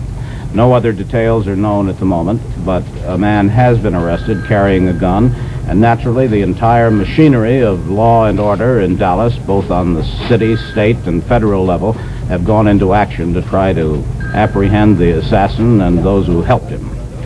The bulletin is that a 30-year-old man has been arrested. One might say at this point that it is very much to be hoped that this assassin, whoever he is not connected with any particular political group, a so-called hate group or otherwise.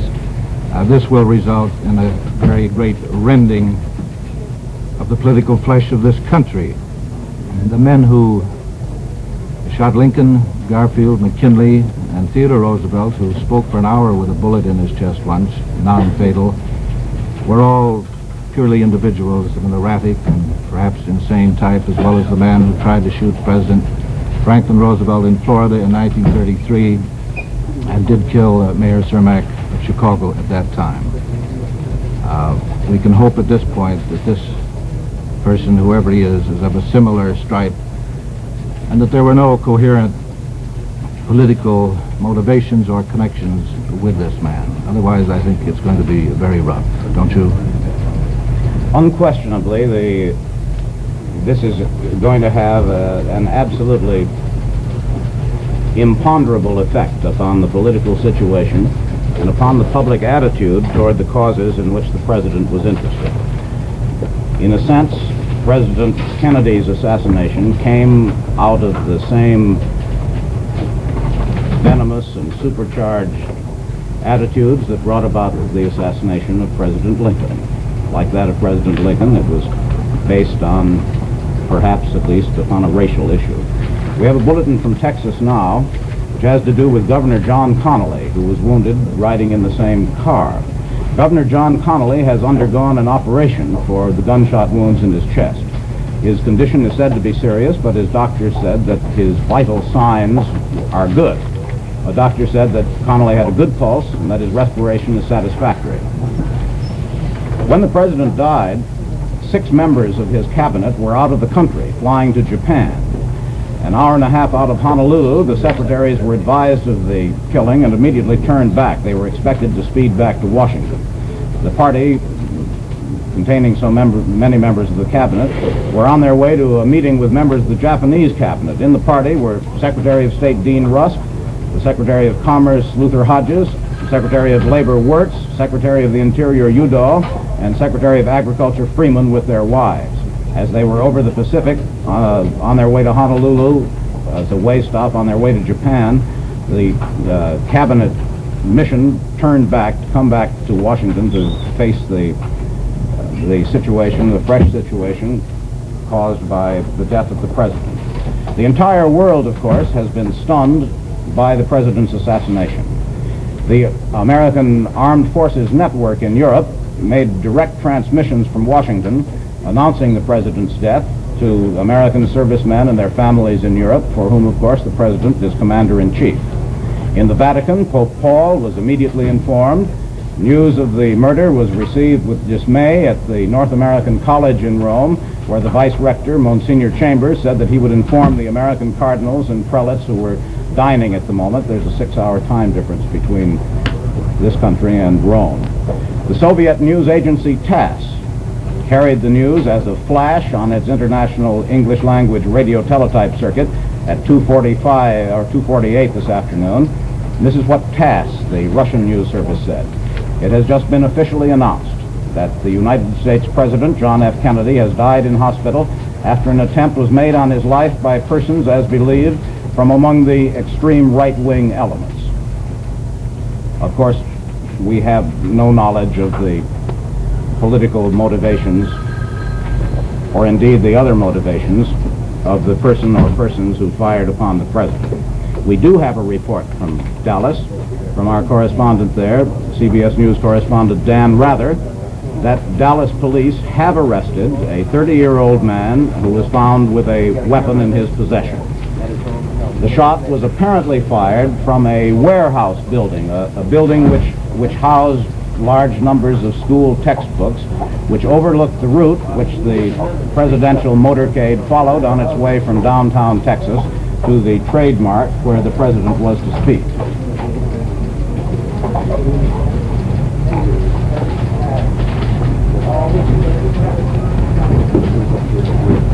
The reports continue to come in, but in a confused and fragmentary fashion. No one, however well prepared a Secret Service and a presidential organization may be, no one was prepared for this. It happened quickly in the midst of a large crowd of 250,000 people, and we are bringing you the reports as they come into us here in New York just as quickly as we can.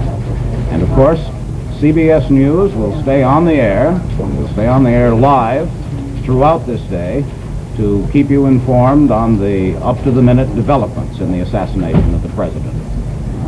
Already, parallels are being drawn between other assassinations and sudden deaths of American presidents in office. The last president to die in office was President Franklin Roosevelt, who was succeeded by Vice President Truman, as President Kennedy will be succeeded by Vice President Johnson.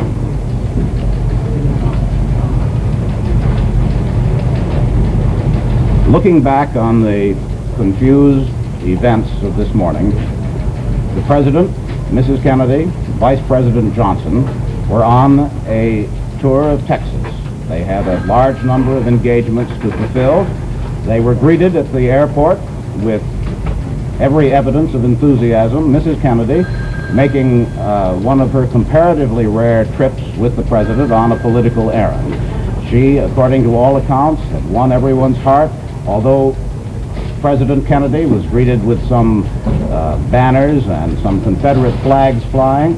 Every observer who watched it felt that his arrival and his reception in Texas was a warm and friendly one.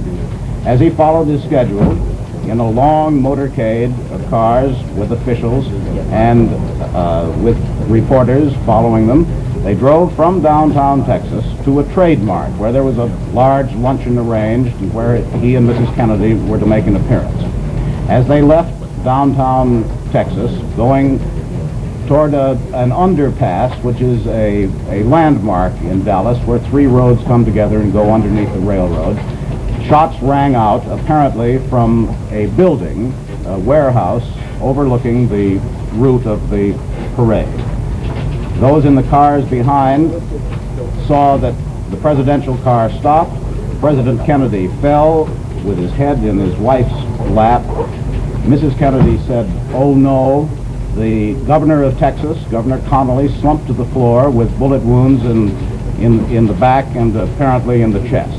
There was a brief pause, then the cars rushed the wounded men to the Parkdale Hospital. The president was taken to the emergency ward, and as the minutes ticked by, two Catholic priests came in. There were rumors that he had died. There were rumors that the wound was not so serious. Blood was brought for transfusions. When the two Catholic priests came out, they said the president was dead. This was later confirmed.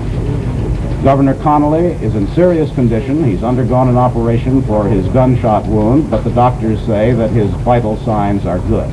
Vice President Johnson, who was not wounded, went to the hospital, as did Mrs. Johnson, and was then, after half an hour, taken away or went off with the Secret Service men who are now as anxious to protect his life as they had been that of President Kennedy, and he will doubtless take the oath of office as the nation's 37th president in a short time. All over the world, there have been expressions of shock and grief.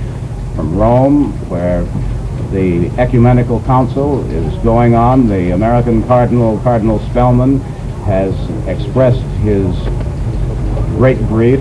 The message has been carried to Russia by TASS. The European nations have been informed. Now, in our own capital, where much of the cabinet was away on a trip to Japan, their plane has turned back over the Pacific to bring them back.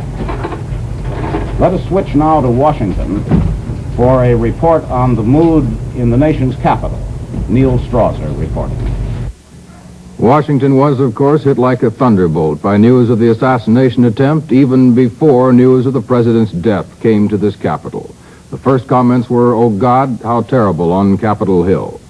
Senator Edward Kennedy, the president's brother, was presiding over the Senate today when first word came the president had been shot.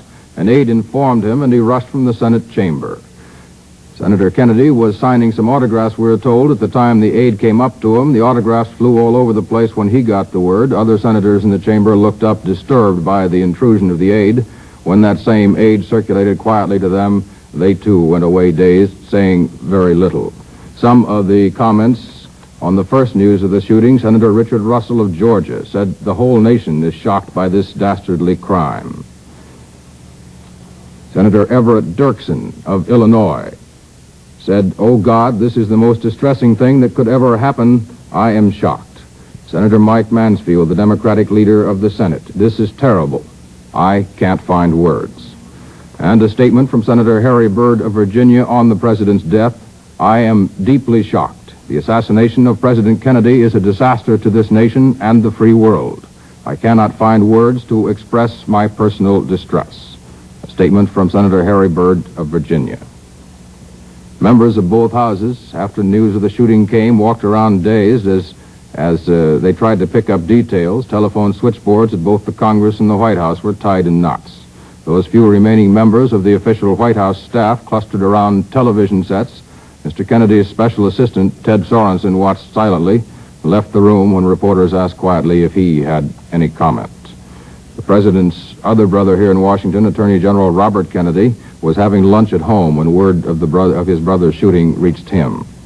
A quick check with the Justice Department discloses that there is nothing in the law that prescribes when or how Vice President Johnson shall take the oath of office or who shall give it to him. The Constitution states only that he shall take the oath of office for the presidency before entering on the duties of the office. As you will recall, Calvin Coolidge was at his home in Plymouth, Vermont in August of 1923 when word came of the death of President Harding. Coolidge was immediately administered the oath of office by his own father, a justice of the peace. Later, the ceremony was performed again in Washington by a justice of the then Supreme Court of the District of Columbia. President Truman was in Washington when word came of the death of Franklin Roosevelt in 1945 and was given the oath in private at the White House by, I believe, a Chief Justice of the United States Supreme Court. So that is the way Washington is taking the news of President Kennedy's death. Many of these statements simply say, "I cannot find words to express my shock or sorrow." We'll have more. This is Neil Strasser in Washington. CBS News, of course, will stay on the air live throughout this day to keep you up to the minute on the latest developments in the assassination of the president and in the inevitable aftermath that will follow it. Mrs. Kennedy was with the president in the same car. She was not hurt. The president's mother and father were told that the president was shot by a workman in Hyannisport, Massachusetts, where they are. The report came to them before it was known that the president had been killed. Reports were that neither the president's father, former Ambassador Joseph P. Kennedy, nor the president's mother had any comment to make when told of the shooting. The president's father is now a semi-invalid as the result of a stroke a few years ago, and he was napping when the word came. The president and Mrs. Kennedy had planned to spend Thanksgiving holiday at Hyannisport next week. We will have a live switch to the United Nations, video only, Adlai Stevenson at the UN accepting condolences. There is no sound to this, but the United Nations, like other institutions, is adjourning its deliberations to pay honor to the President of the United States. Pope Paul in Rome has been informed of the President's death. Cardinal Spellman, there in Rome for the Ecumenical Council, his voice shaking with emotion, said, "I am saying the rosary for him now." The Cardinal said that President Kennedy's death, President Kennedy, of course, a fellow co-religionist of Cardinal Spellman, the Cardinal said it was a great loss to the country and to the world. Cardinal James McIntyre of Los Angeles and Cardinal Ritter of St. Louis called together the student priests of Rome's North American College to recite prayers for Kennedy. Cardinal McIntyre said that Cardinal Ritter and myself were having dinner there in Rome, it's dinner time there because of the time difference. When they heard the astounding news of the president's death, we are shocked, grief-stricken, our hearts are pained. West German Chancellor Ludwig Erhard, who was to have visited President Kennedy on Sunday, was informed of the president's death while on the way back to Bonn from Paris. The news fills the German people with deep grief, said Chancellor Erhard. All those who had the fortunate opportunity to make the personal acquaintance of President Kennedy, in particular the people of Berlin, where of course the president had recently visited, are deeply grieved in this hour. The premier designate of Italy, Aldo Moro, said his stature as a politician in his great country and on the international scene was growing in these years of a courageous policy of renewal. The reason for which he was struck in a mad way raises President Kennedy even more on the moral plane as a great defender of man's dignity and equality, said the Italian premier designate in Rome.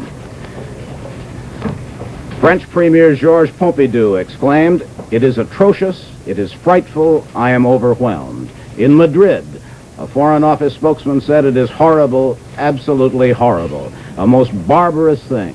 Everyone here is horrified." And thus, international differences, disputes, are swept away in the moment of shocked, stunned grief. The Italian news agency TASS, in reporting on its wires to its subscribers the death of the president, asserted that he had been killed by a right-wing American extremist. There is no confirmation of that. A man has been arrested in Dallas, a 30-year-old white man who was carrying a gun. We know nothing of his political persuasion. But Dallas, Texas is considered a center of conservative philosophy and finance.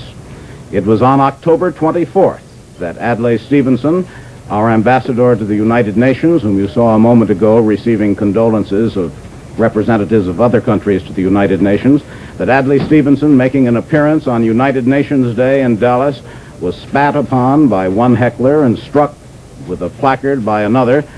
It was believed that the strong emotions which run in Texas and other parts of the South may have been part of the context of attitudes which resulted in the tragic occurrence today. It was believed that the president's body will be moved shortly to Washington. Traditionally, funeral services for presidents who die in office are held in the Capitol. A presidential spokesman, the White House spokesman, told newsmen that Governor Connolly, who had been riding in the same open limousine with the president, had been wounded in the right chest. Connolly was rushed into surgery in the hospital for a 2-hour emergency operation. He is said to be in serious condition, but the doctors say that his vital forces are strong. A lieutenant of the Secret Service, Lieutenant Kaminsky, said that the assassin's weapon appears to have been a high-powered Army or Japanese rifle of about .25 caliber. The rifle had a scope sight on it, according to the Secret Service lieutenant. The entire building where the sniper was located was evacuated, and people working in the building at the time of the shooting were questioned. This morning, President Kennedy had telephoned Vice President John Nance Garner, who had been Roosevelt's vice president, as you remember, congratulating him on his 95th birthday, where former Vice President Garner lives in Uvalde, Texas. And according to this report, Garner's end of the conversation went this way: "God bless you, Mr. President. You're my president, and I love you. I hope you stay there forever. Thank you, Mr. President. God bless you."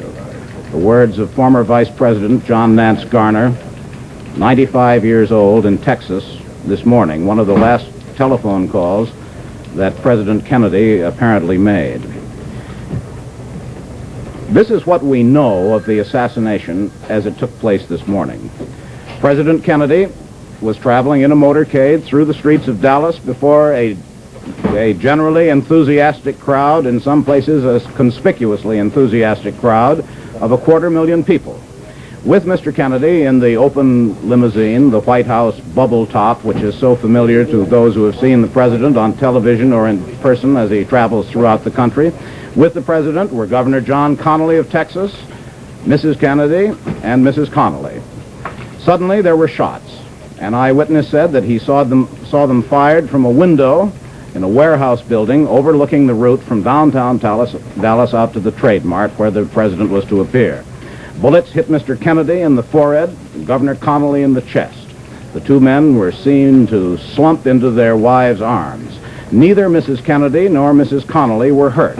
One report has said, still not confirmed, that one of the Secret Service men accompanying and guarding the president was killed by the gunfire. Then, convoyed by police, the limousine raced off at top speed to Parkland Hospital, which was 5 minutes away. Meanwhile, police and Secret Service agents moved in on the assassin, searched the building, and an arrest of one man armed with a rifle is reported. The president and the governor were taken to the hospital's emergency room. The president was not moved from there and died there. The governor was moved to an operating room and after an operation is reported in serious condition, but the doctors appear to be hopeful. Dallas motorcycle officers who were ranging along beside the cavalcade took off across a field in the direction from which the murderer apparently had fired. One officer raced to the foot of a nearby railroad embankment and climbed to the tracks above, gun in hand. No one knew quite where the shots had been fired for quite a long while. Apparently they were fired from a building and not from one of the knolls which rose above the road. White House Acting Press Secretary Malcolm Kilduff said that the president's body will be flown to Washington this afternoon. The Dallas Sheriff's Department said a rifle had been found on a staircase on the 5th floor of the building near the scene where it is now believed from where the shots were fired. It was a 7.65 Mauser, German rifle, familiar to those who served in World War II. The German-made Army rifle had a telescopic sight. One shell was left in the chamber. 3 spent shells were found nearby. Most of the witnesses, most of those who were in the cavalcade, as they attempt to recollect the sudden and confused events which took place, say that they heard 3 shots, which checks with the fact that 3 shots had been fired, one still found in the Mauser with which the assassin was apparently armed.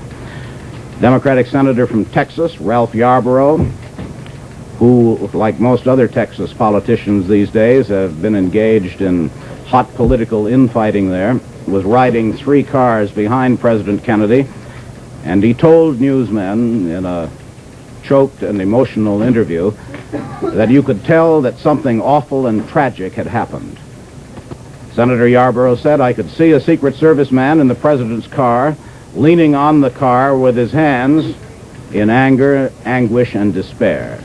I knew then," said Senator Yarborough, "that something tragic had happened." We continue to get reports from foreign countries as the word reaches the chiefs of state and simple people in other countries of the death of the American president. As always happens on these occasions, shock is the dominating note of the reports from abroad.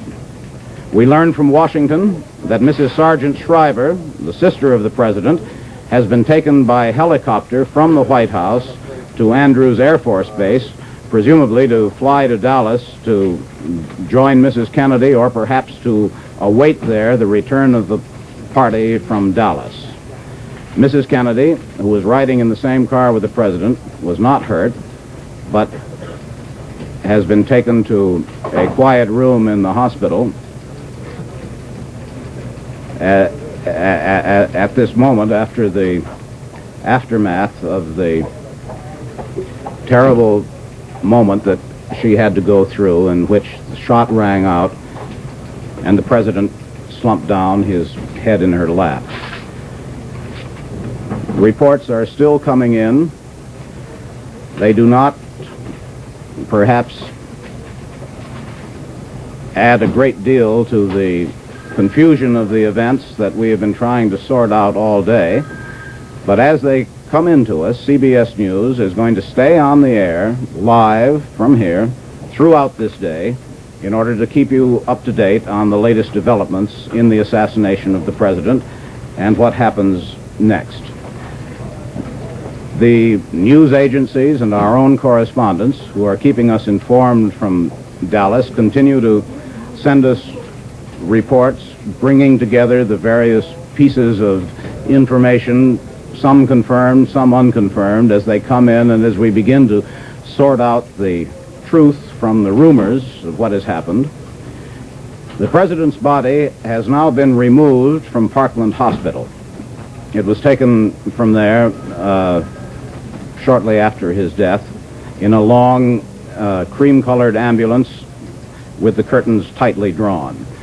Mrs. Kennedy rode from the hospital in a passenger seat in the ambulance, which is a type of vehicle that does have 2 seats for passengers. She and the body of President Kennedy were escorted from the emergency entrance of the Parkland Hospital by 2 motorcycle officers. Mrs. Kennedy walked slowly from the hospital to the ambulance, looking around her, we are told, in a dazed manner, and appeared to be in a state of shock. Those who saw her enter the hospital an hour and a half earlier said that she had not been hysterical and remained in control of herself throughout. Secret Service men have directed police to remove spectators from the whole area.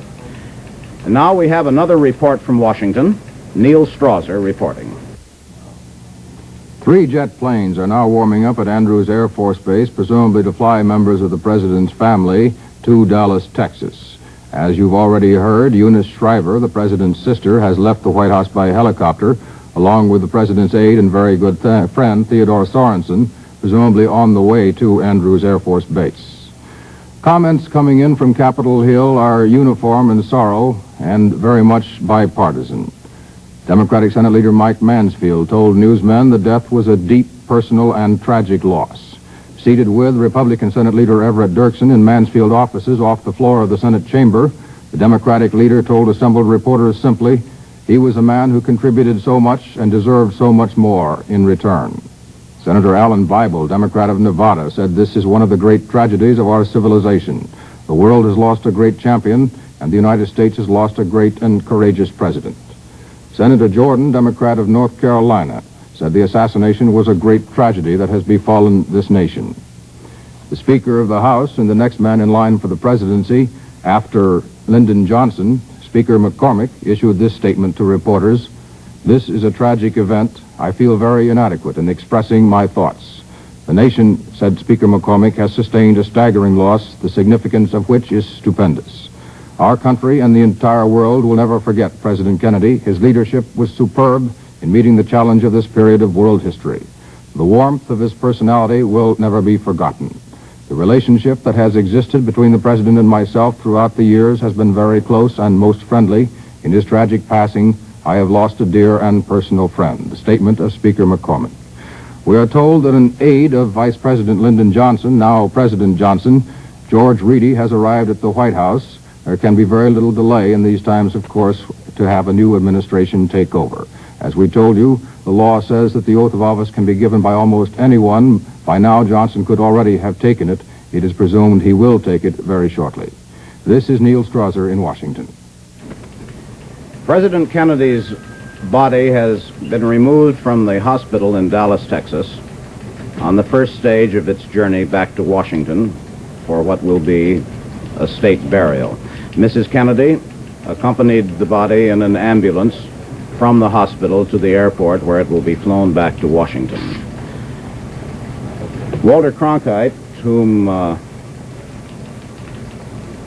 has been at this microphone all afternoon since the first word of the president's death, has been looking at the reports as they come in. Walter, have you discovered anything further than we've been giving? Charles, nothing except, as you know, and as indeed have already reported, that now the messages are beginning to come in from around the world and from the cities of the United States, where a nation is in almost, I could say it advisedly, almost uncontrollable shock, it seems. They're weeping on the streets. Schools have to be dismissed. My own school was dismissed because the children were weeping so much they couldn't stay in class. Quite a tragic day, as we all obviously know. Do you want me to relieve you a few minutes here? If I stay on the air, certainly, until all of this is...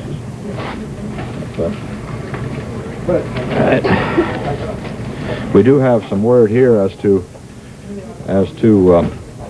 what has, where some of the members of the Kennedy family were at the time of the event in Dallas, the assassination. Robert Kennedy, the Attorney General of the United States, we are told was at lunch at the time it happened at his home in McLean, Virginia. FBI Director J. Edgar Hoover called the FBI office in Dallas and ordered an all-out investigation of the shooting, which, of course, could be expected. President Kennedy, as you have been told now, was the first president to be assassinated since William McKinley was shot to death in 1901. 6 members of the Kennedy cabinet, as you also, I believe, have been told during the day, were out of the country on their way to Japan. Their plane was called back an hour and a half out of Honolulu. They're expected, of course, to return immediately to Washington. It is anticipated that the new President of the United States, the 36th President of the United States, Lyndon Baines Johnson, will continue the President Kennedy's policies with which he seemed to be in firm agreement during these 3 years of the Kennedy administration, and presumably will continue most of the cabinet in office through this next year, at least until the November elections. We told you that Senator Robert Kennedy was at his home in McLean, Virginia, when he got the word. Senator Ted Kennedy and his wife, Joan, are now leaving Washington. They're boarding a jet at Andrews Air Force Base, destined for Hyannisport, to be with the President's mother and father, who got the news there from a workman around the house who came running to the lawn where Mr. Kennedy was resting with the news of the assassination. The new President of the United States, we believe that he must have by now taken the oath of office, although we have not been advised of this yet, is Lyndon Baines Johnson, a native of Texas, of Johnson City, Texas, where his mother and father had a ranch. He was born there some 54 years ago. He was interested in politics at an early day. When he was still in Southwest Texas State Teachers College, he took law later and became a very early follower of Franklin Delano Roosevelt, who who became interested in the young man when he went to Congress in in the early days, 1937, of the Roosevelt second term, and Mr. Roosevelt had indeed sponsored him for that job after making him National Youth Administrator in Texas. CBS News correspondent Dan Rather has arrived in our KRLD studio in Dallas. Let's switch now to Dallas for his story. The whereabouts of Lyndon Baines Johnson at the moment are unknown.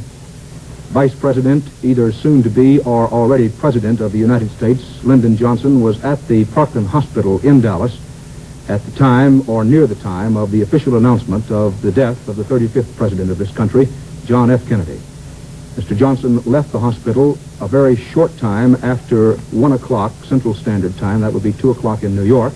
The Secret Service at this moment, or as of a few moments ago, was saying that Mr. Johnson's whereabouts would not be revealed for security reasons. Most, if not all, of the federal district judges of Dallas and surrounding counties were in and around the motorcade at the time the shooting occurred. We are told that most of the district judges went to Parkland Hospital. It is possible, we are told, that Lyndon Johnson was sworn in some kind of temporary ceremony at the hospital. However, there is no confirmation on that. The fact is, at the moment, the whereabouts of Lyndon Johnson are unknown, the Secret Service says, for security reasons. Mrs. John F. Kennedy left the hospital at approximately the same time the coffin carrying the body of her husband left. The coffin went to a private air installation at Dallas's Love Field. It either has left or will leave Dallas Love Field in a matter of minutes.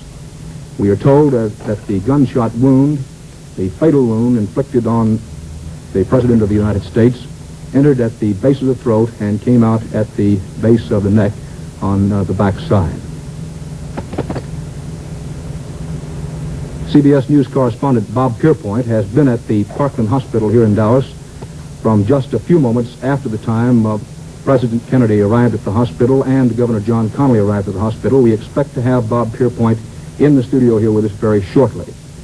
A briefing session for newsmen is anticipated at Parkland Hospital at any moment. Pierre Salinger, the presidential press secretary, presumably will preside over that briefing session. We hope to bring you that briefing session either live from the hospital or on film. At that time, a good deal of the confusion about exactly what happened along the motorcade route here in Dallas at the time President Kennedy was shot and killed should be cleared up. That briefing session we expect to have in a few minutes. Also on the air very shortly, we are hopeful of having some film taken at the Dallas airport at the time of President Kennedy's arrival. Also, CBS News cameraman from Washington, Tommy Cravens, was in the motorcade less than 50 yards from President Kennedy when the shooting occurred. Cameraman Cravens' film is on the premises at this time, being processed. We hope to have that film for you very shortly. What it will show, Cameraman Cravens was not at all certain. There is some confusion as to whether a Secret Service man also was killed at the time of the shooting. There has been no official confirmation of any Secret Service man being killed, although there are widespread reports, including one from the Dallas Police Department, that a Secret Service man was killed at the same time President Kennedy and Texas Governor John Connally were shot. The latest word from the hospital on Texas Governor Connally was that Governor Connally was in the operating room and had been seriously, if not critically wounded. That was the last official word that we had from the Dallas Parkland Hospital. As you may know by this time, President Kennedy was shot as he took part in a motorcade which was driving him to the Dallas Trade Mart, which is a big meeting center located just a short way from downtown Dallas. The announcement that the president had been shot was not made at that meeting center until approximately a half hour after the president arrived at the hospital. There was a great deal of grief immediately at the center. There was a great deal of disbelief. In fact, switchboards all over Dallas at anything resembling a public information source are still completely swamped with callers who apparently refuse to believe that John F. Kennedy has been shot and killed. There have been a number of suspects arrested by Dallas police, Dallas County Sheriff's officers. One of the suspects was a 25-year-old white youth. He was the first one arrested. He was in the vicinity of a multi-story building near the scene where President Kennedy and Texas Governor Connally were shot. On the 4th or 5th floor, it has never been completely determined on which floor, of that building, 4 empty cartridges were found. Police immediately ringed that building. They also ringed a 3 or 4 block area around that building, believing that the assassin had fired his shots from the building. A 25-year-old white man was arrested either in or near that building and taken to the Dallas County Sheriff's Office as a suspect. However, our latest report from the Sheriff's Office is that 25-year-old man is not considered a good suspect. Just a short while ago, near a downtown Dallas theater, a 30-year-old white man was arrested. He had on his person a weapon. At this time, we are not exactly certain as to what kind of weapon it was. It has been reported that a .30 caliber weapon was the one used to kill President Kennedy and to wound Governor Connally. That has not been confirmed. Whether or not the man arrested a few minutes ago at a downtown Dallas theater had on his person a .30 weapon has not yet been confirmed. But the fact is that a 30-year-old white man, meeting the description of one for whom an all points alert was put out shortly after the shooting, has been taken into custody in downtown Dallas.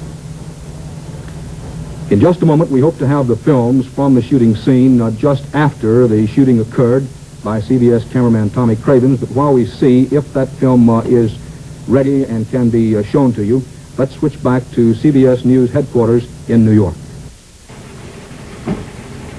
There is considerable controversy that has gone on over a good number of years that is going to come up again now under tragic circumstances as to what number should be given to the new President of the United States, Lyndon Baines Johnson, whether he is the 36th or the 37th President of the United States, even as it was debated whether President Kennedy is properly the 35th or the 36th President.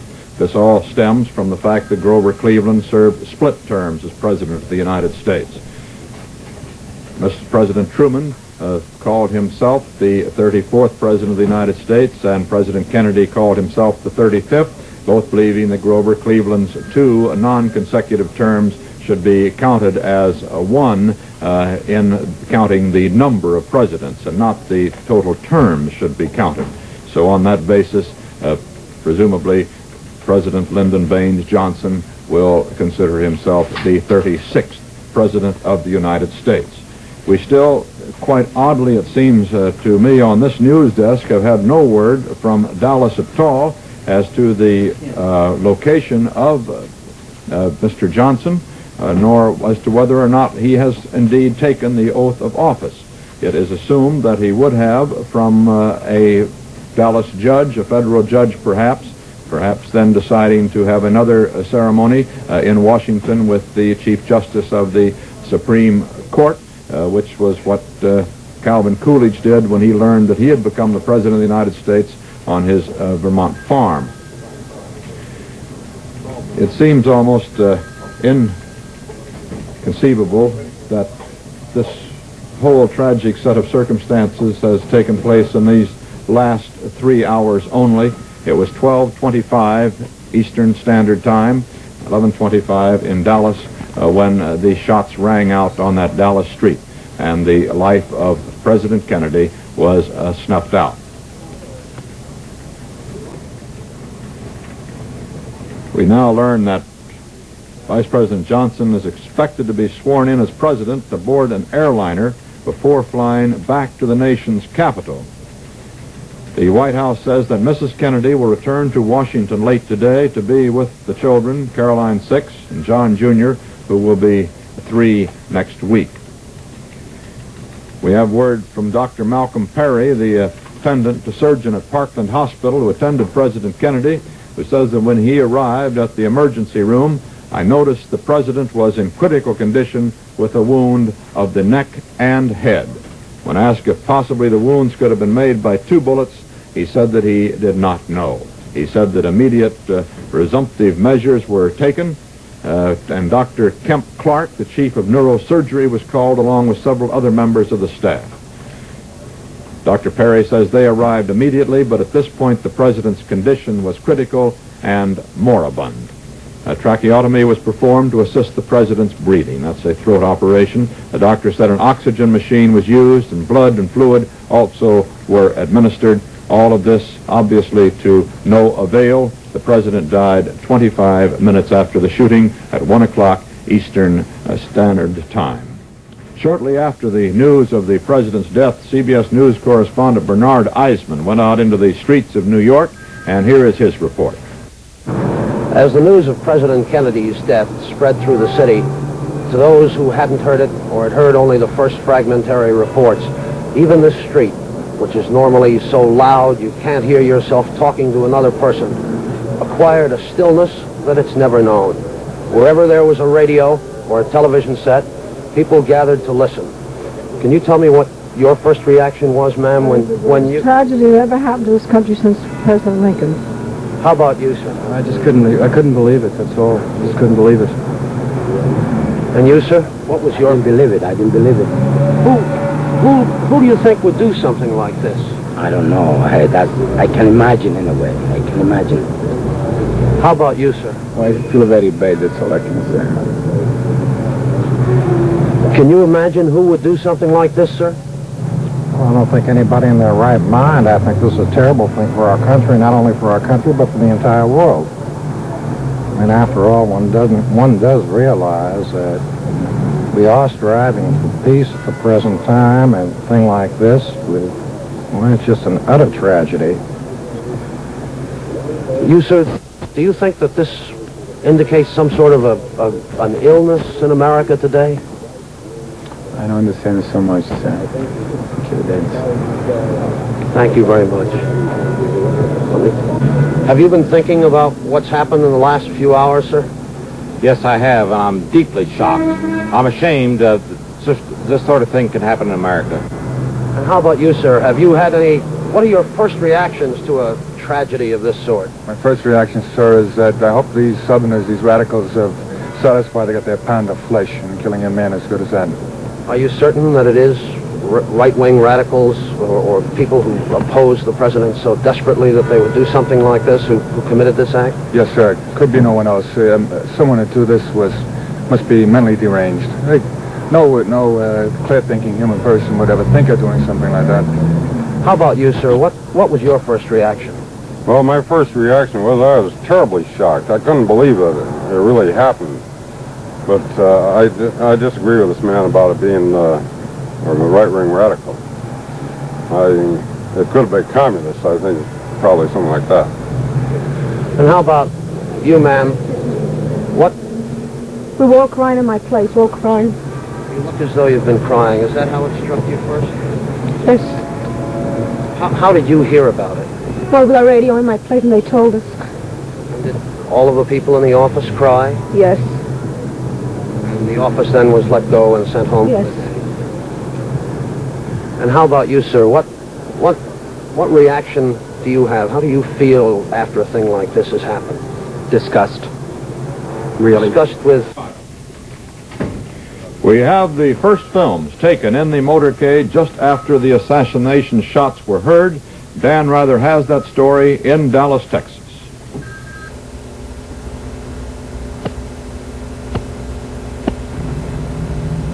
We are now going to run the films which were taken first at the Dallas airport. These are the films of then Vice President Lyndon Johnson and his wife, Lady Bird Johnson, at the Dallas International Airport as they arrived this morning from Fort Worth.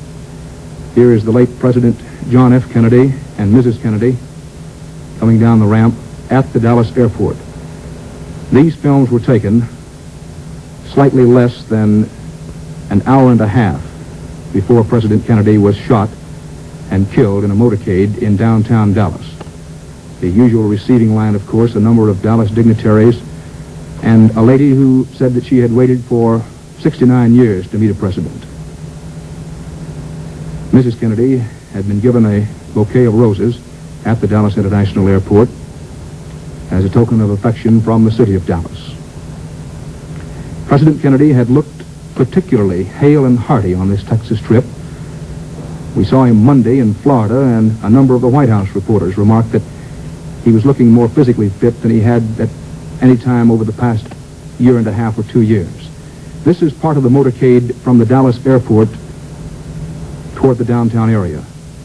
Shots taken just before the shooting occurred.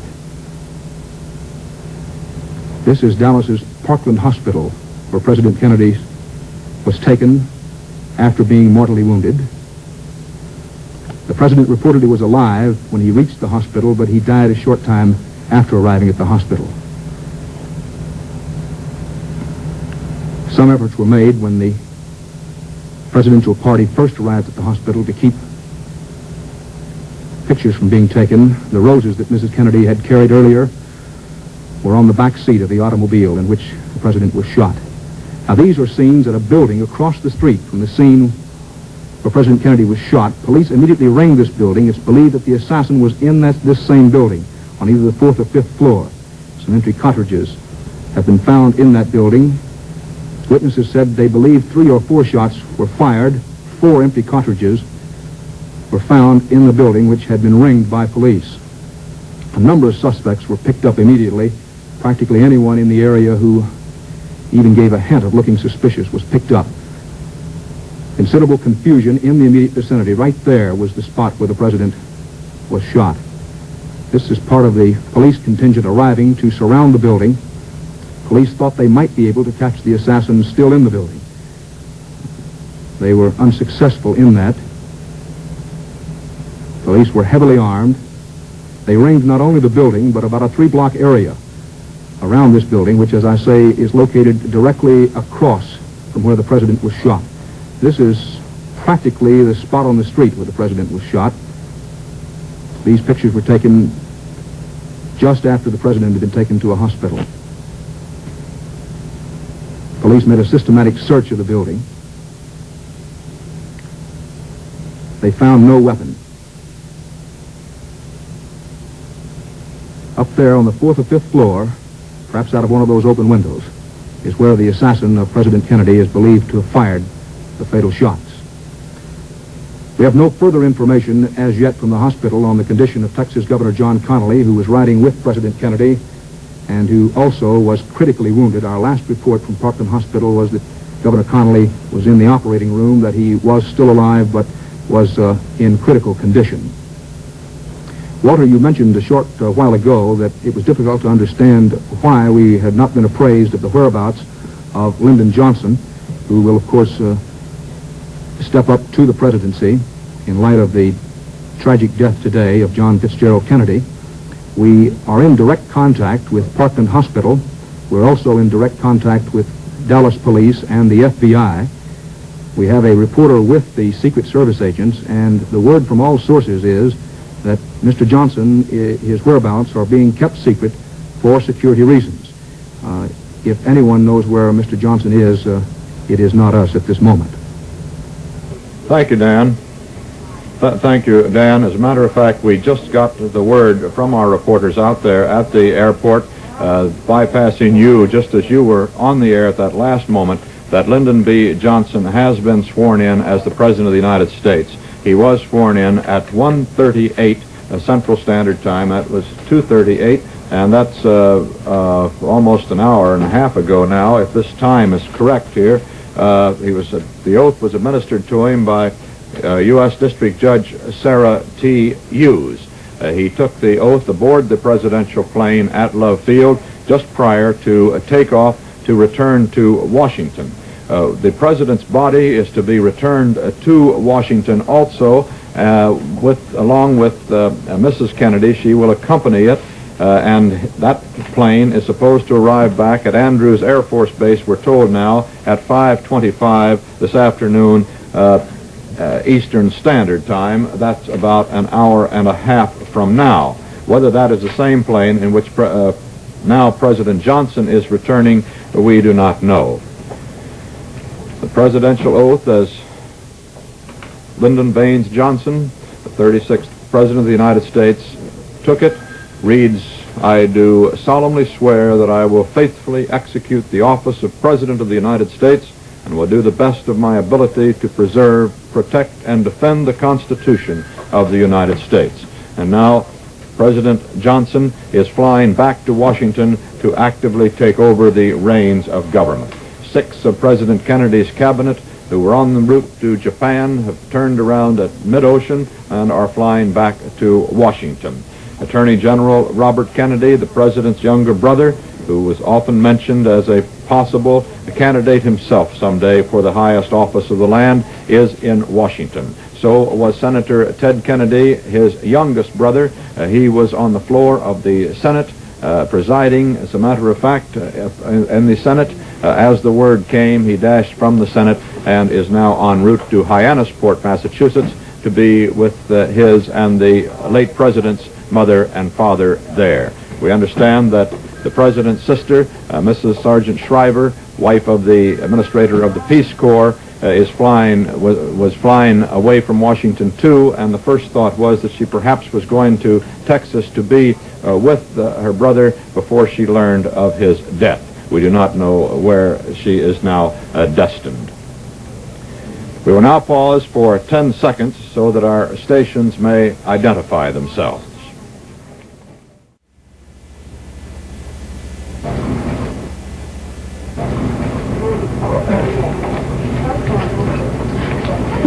The assassination of President Kennedy has been reported, of course, in some detail here since the historic shots rang out in the streets of Dallas, Texas at 12:25 noon today. It seems barely possible that that was just some 3.5 hours ago. The president lived for 35 minutes after being rushed to Parkland Hospital in Dallas. He died there at 1 p.m. Central Standard Time at noon Dallas time today. The 36th President of the United States, Lyndon Baines Johnson, 54-year-old native of Texas, a former senator, former member of Congress, former administrator of the National Youth Administration under President Roosevelt in Texas, has taken the oath of office aboard an airplane at Love Field in Dallas and is en route back to Washington. The president's body is flying back to Washington also, accompanied by Mrs. Kennedy. The president's wife was in the open limousine along with Governor Connolly of Texas and his wife when the shots were fired from an assassin's rifle in apparently the 4th or 5th floor of a building overlooking the motorcade route that was taking the president from Dallas Airport to downtown Dallas for a speech at noon. The president was hit in the head and the neck, whether by one bullet, however, or two has not been clarified. Governor Connolly was hit in the chest. Mrs. Kennedy and Mrs. Connolly were not hit by the bullets. A report that a Secret Service man was killed has not been clarified either. In Dallas, a Dallas policeman just a short while ago was shot and killed while chasing a suspected to the assassination in a Dallas theater. The man pulled a gun, shot one policeman, wounded another, but was captured. And when he was captured, he yelled, "It's all over now," and screaming hysterically was taken into custody by the police. Of course, we have no information whether this man is the assassin or not. A vast dragnet has gone out throughout the Dallas area for any possible suspects to the criminal act in Dallas today. Former presidents of the United States, Truman, Hoover, and Eisenhower, as far as we know, have all been informed at Independence, Kansas. Mrs. Truman said that President Truman was too shaken up to make any comment at the moment. We have not heard from former President Hoover, who is at the Waldorf Towers suite in which he lives, but has made no comment as yet. Former President Dwight David Eisenhower also is in New York, and his statement is this: "I share the sense of shock and dismay that all Americans feel at the despicable act that resulted in the death of our nation's president. Mrs. Eisenhower and I also join with all other citizens in expressing our personal grief and prayerful concern to Mrs. Kennedy and all other members of the family." That statement from former President Eisenhower. In Boston, Massachusetts, the late president's home, Richard Cardinal Cushing, a lifelong friend of the Kennedy family, made plans to leave immediately for Hyannisport to be with Mr. Joseph P. Kennedy and the president's mother, Mrs. Rose Kennedy. The Cardinal officiated at the marriage of President Kennedy and Jacqueline Kennedy in 1953. It will be a particularly poignant time for the Kennedy family next week. The two Kennedy children both have birthdays next week. John, 3, November the 25th, and Caroline, 6, on November the 27th. An entire nation has almost come to a stop today in the wake of the horrible news. The stock market, after getting the first news before it was known that the president had died, prices began to plummet, and the New York Stock Exchange and all other commodity and stock exchanges across the country closed. In New York, all the theaters were immediately darkened and will not open tonight. Schools were let out across the country.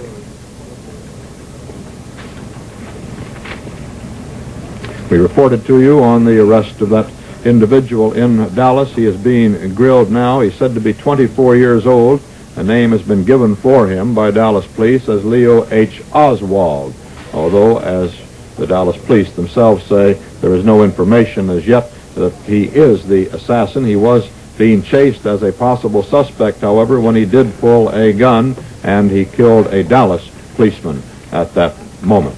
A tragic day in the city. We still haven't heard definitely whether a Secret Service man died in the fusillade of shots. That was the rumor, but rumors do spread rapidly at a time like this, and there's no proof that that actually took place as yet. We learn now that definitely Mrs. Lyndon Baines Johnson, the new First Lady, and Mrs. Jacqueline Kennedy are accompanying President Johnson back to Washington in the presidential plane. They left Dallas just a short while ago. They're due back in Washington at approximately 5:30, we are told, at which time President Johnson will have to take into his hands the reins of the most powerful nation in the world. President Johnson, as you know, is 54 years old, native of Texas, of a city called Johnson City, Texas, which is a little bit west of Austin, Texas, where Mrs. Johnson has radio and television interests, our affiliate station there. She has other television radio stations in Texas. President Johnson has been interested in politics since he was in Southwest Texas State Teachers College. He studied law. He went to Congress in 1937 after having served as National Youth Administrator in Dallas under President Roosevelt. He was a favorite of President Roosevelt's, was a New Dealer in the early days of the New Deal, although his politics had turned somewhat more conservative over the recent years. He had sought the presidential nomination that was won by President Kennedy and was probably had about as good a chance as any of the runners-up when President Kennedy, then a senator from Massachusetts, swept the Democratic Convention in Los Angeles in 1960.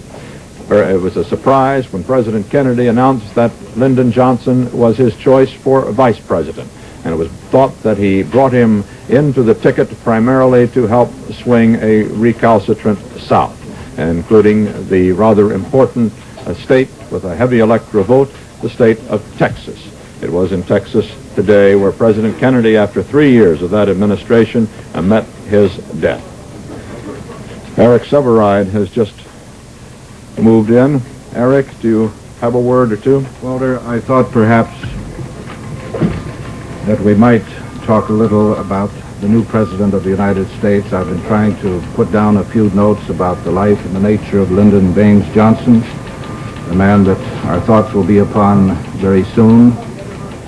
He is 55, Walter, not 54. He was born in August of 1908. He's really in the prime of life for the responsibilities of the presidency, at a point where a man's experience and his energies meet at a rather high mutual level. He was born in Texas, near that hamlet called Johnson City, and the family flag flies there over the LBJ Ranch. He is a lawyer by education, a politician by instinct, and by great success. He was a very young aide to President Roosevelt during the New Deal days, working on youth projects. He first went to the House of Representatives in 1937 when he was only 29 years old, and he became the protege of Sam Rayburn, the great Texan who ran the House as Speaker longer than any man in our history, including Henry Clay. Johnson went to the Senate in 1949. He won in Texas by a very tiny majority vote of 87, actually, and he became without much doubt the most effective majority leader in the history of the Senate. His energy was prodigious. He lived always in a whirl of activity, and he put most senators in his personal debt by one service or another. His fame in Washington itself became very great during those Eisenhower years when he led the opposition majority in the Senate, and his power at that time was considerably greater than it was, his real political power, than in these years when he has been the vice president. Johnson has been called by some a liberal by conviction and intellect, a conservative by geography. His political alliances in Texas were with the more conservative Texas Democrats who have managed the state for a good many years. But in most national matters, he was always regarded as what we call a progressive, including on the issue of civil rights. And this again was in the pattern and the image of his protege, Sam Rayburn. He is a fairly wealthy man. The family holdings, some in the name of his wife, Lady Bird, include television stations as well as that family ranch. In 1955, when Mr. Johnson was making a Sunday visit to the farm of George McGee, another Texan, now an ambassador, that was near Washington, Johnson was hit rather hard with a heart attack. He thought at first it was only acute indigestion. Senator Clinton Anderson of New Mexico was there at the time for this luncheon, and he said at once, "You have had a heart attack." Johnson was taken to a hospital, and he slowly recovered. For some time after that, his strength was considerably diminished. I remember him telling reporters once that on Monday morning he said, "I'm full of energy. By Wednesday night, I'm tired out." But all that changed. His full strength came back, and in recent years he has demonstrated his old energies, and they're great energies, in a daily whirl of activities, including a good many trips around this country and abroad. He is now personally acquainted with all the world leaders that the President was acquainted with, including Mr. Khrushchev. And his grasp of domestic politics, of course, is quite profound at the general and intellectual level, as well as the practical working level of the total human machinery that makes our rather cumbrous system work. His fierce fight against Kennedy for the nomination in 1960 now seems only yesterday to most of us. His great prestige in Washington itself was not at that time matched by his prestige and his fame in the country at large. This was a great struggle right down to those final hours in the convention. And then Mr. Kennedy chose Johnson to be his running mate, partly because he had to have the South. And Johnson was regarded as the one man who could conciliate the Southern conservatives, and this he did. And there were some who said later that Mr. Kennedy really owed his election to Lyndon Johnson. In any case, Johnson has never shown any jealousy whatsoever, any kind of bitterness. He became the President's lieutenant in full fidelity, in private as well as in public.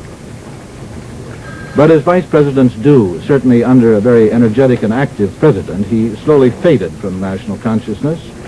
And when the president died today, he and Mr. Kennedy were the president and the vice president were engaged behind the scenes in Texas in trying to settle a rather fierce feud within the Texas Democratic Party between the Johnson-Connolly forces and the liberal groups led by Senator Ralph Yarborough.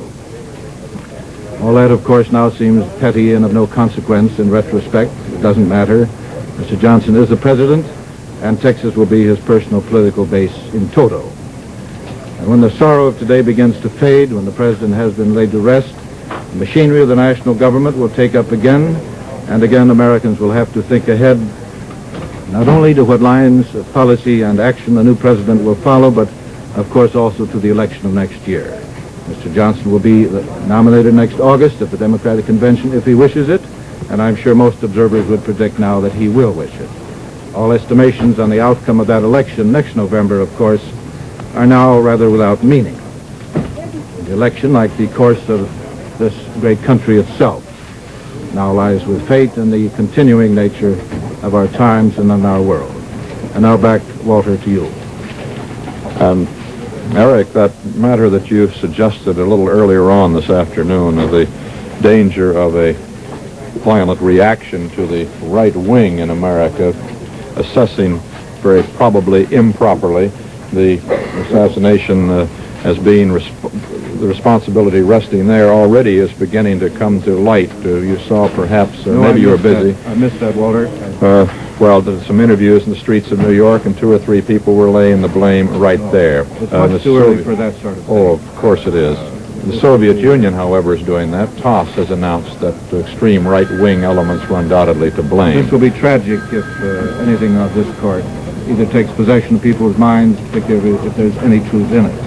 Right. We now have some new film in at our Washington Bureau, so let's switch back to Washington now and Neil Strauser. Washington, Walter, is still in a state of shock, except for those departments responsible for seeing to the smooth transition of the presidency from Mr. Kennedy to Mr. Johnson. Almost no work is being done. Most federal and District of Columbia workers are being sent home an hour early. On Capitol Hill, almost all of the comments contain the words tragic loss, disastrous. First word of the shooting was carried to the Senate floor by Richard Rydell, a press liaison aide whose job it is to watch the tickers in the Senate cloakroom and keep senators up to date on world happenings. Rydell tells of his fateful mission. Well, the routine, the tickers in the lobby, AP and UP tickers, are read by senators and staff members for routine information. Phyllis Rock of the staff of Senator Morse of Oregon was in the lobby by herself reading the ticker. She turned to one of my assistants, Tom Pelican, who is with Senator Long of Missouri in his office part of the time, and said the president has been shot. Tom rushed out to tell me.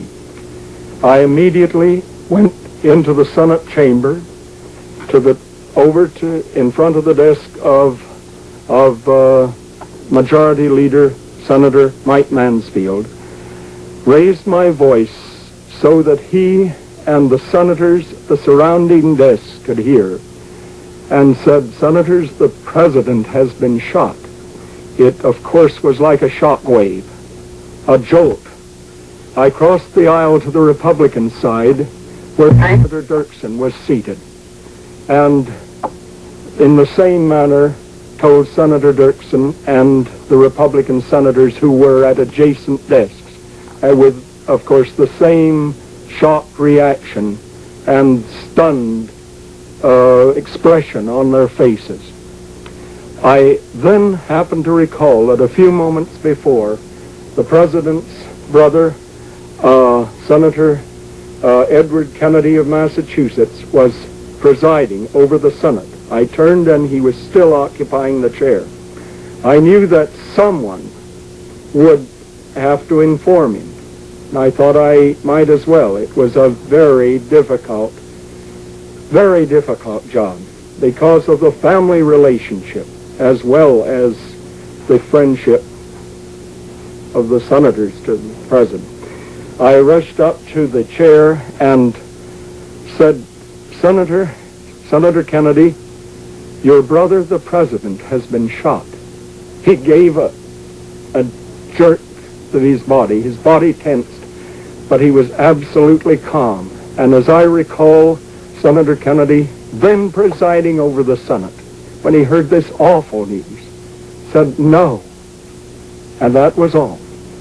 In an orderly manner, he gathered up the papers on his desk that his routine office work that he brings when he presides over the Senate, so that he can conserve the time, the long hours presiding over the Senate by working at his office work.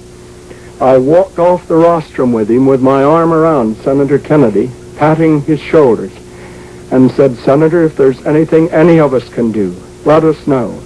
My own suggestion would be that you contact the Air Force and have them rush you out to Texas to your brother's side in a military jet. He said, thank you. I'm going to call the White House and the Attorney General. Whereupon, by that time, we had reached a phone in the lobby, and he immediately put in calls to the White House and to the Department of Justice, seeking all the information and contact with his brother, a good friend, Bobby Kennedy. Of course, that trip to Dallas, Texas proved unnecessary. Senator Edward Kennedy and his sister Eunice Shriver later this afternoon flew red-eyed and somber to Hyannisport, Massachusetts to be with their parents. The late president's youngest brother and his sister, the wife of the Peace Corps director, arrived at Andrews Air Force Base at 3:20 p.m. by helicopter and within minutes had boarded a jet for Cape Cod to be with the ailing former Ambassador Joseph Kennedy and Mrs. Rose Kennedy. This is Neil Strasser in Washington. And now let's switch back to Dallas, Texas, where Dan Rather is standing by. Dan? Walter, we have some additional film taken at and near Parkland Hospital, where President John Kennedy died. This film is in rough cut form. These are some of the witnesses in the area of the shooting. There was a great deal of disbelief at first that the president had even been shot, and even more disbelief that he was dead. This is in the area of the emergency room of the hospital, I believe. We have Eddie Barker, news director of KRLD Television and Radio, our affiliate in Dallas. Eddie, this is near the emergency room of the hospital, is it not? Yes, Dan, that is correct, and that's a Secret Service agent there who is talking to the crowd. We talked to some people who we would consider as very good sources. This is when they were getting ready to leave the hospital, and it was very difficult to get any film because Secret Service agents were quite adamant in keeping everyone back a good distance from. This is Senator Yarborough here, I believe. Senator Yarborough was one of the first to get the word of the president's death. Right. He is a Democrat of Texas, Senator Ralph Yarborough. Right. This is Father Huber from Holy Trinity Church in Dallas, who administered the last rites to the president. There were two priests in attendance, and I do not know the other one's name at this time. There were shocked people all around, as you can see from these crowds, many of them hospital employees. Quite a large crowd gathered at the hospital. Yes. There was quite a traffic jam out there. These scenes are at Parkland Hospital in Dallas, where President John Kennedy died. Dan, I don't know whether you are aware of this or not. Mrs. Kennedy maintained her composure, we understand, up until the time that she actually went into the room where the president's body lay, and she said, "Jack, Jack, no, no," was the words that she used. She rode from the hospital to the airport in the back section of the hearse. It was a cream-colored hearse belonging to a local funeral home here. The curtains were drawn, but as the hearse left, Mrs. Kennedy could be seen in the back.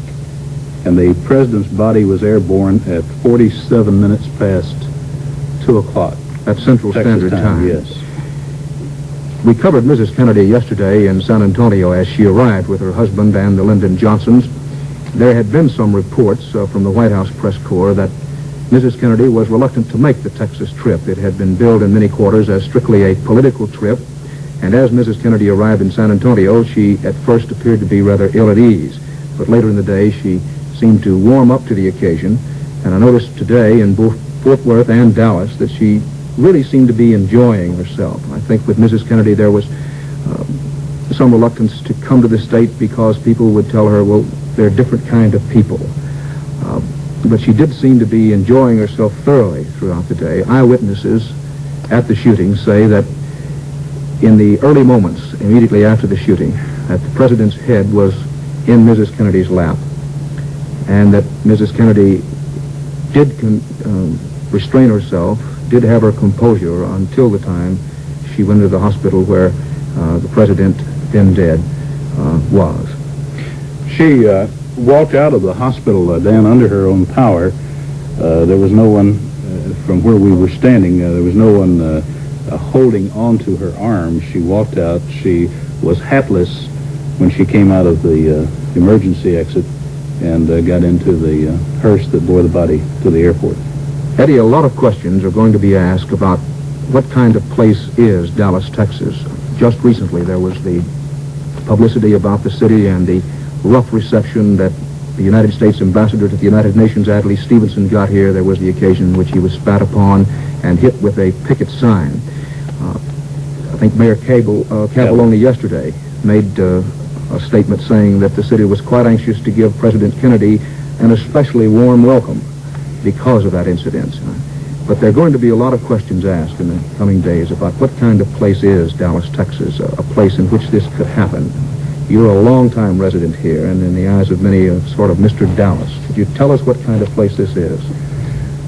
Dan, it's actually it's a very fine place, and it's a very fine city, and I know the city fathers have discussed this at great length. There is an element that has developed here in the past few years that considers itself a wing very much to the right, to the far right, and this is certainly a very small minority. I know today at the luncheon that the president was to have attended, and we were looking over the people who were there, and there were many Republicans, there were many conservative Democrats, but they were all out to welcome and honor the office of the President of the United States. And this is something that certainly this city is going to be living with for a long time, but this does not in any way reflect the great majority of the people here.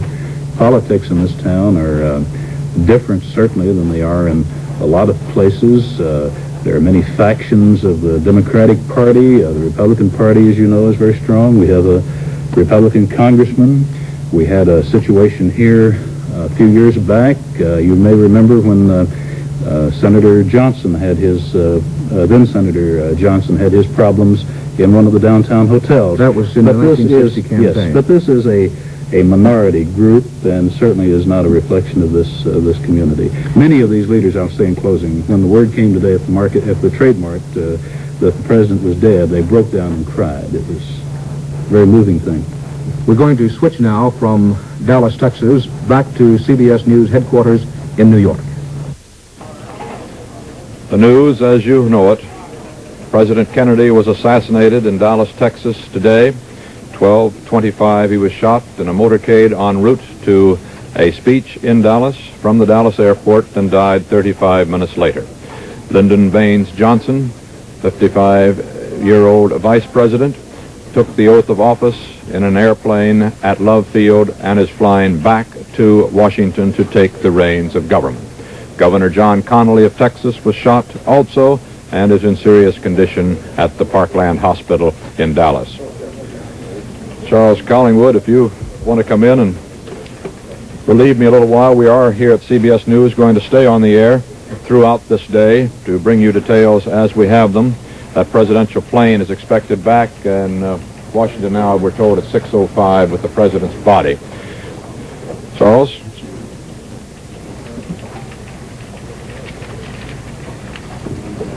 As Walter Cronkite has told you, the vice president, the former vice president, the 36th president of the United States, Lyndon Baines Johnson, is on his way back to Washington after having been sworn in the executive compartment of the same plane which brought President Kennedy to Dallas, Texas this morning.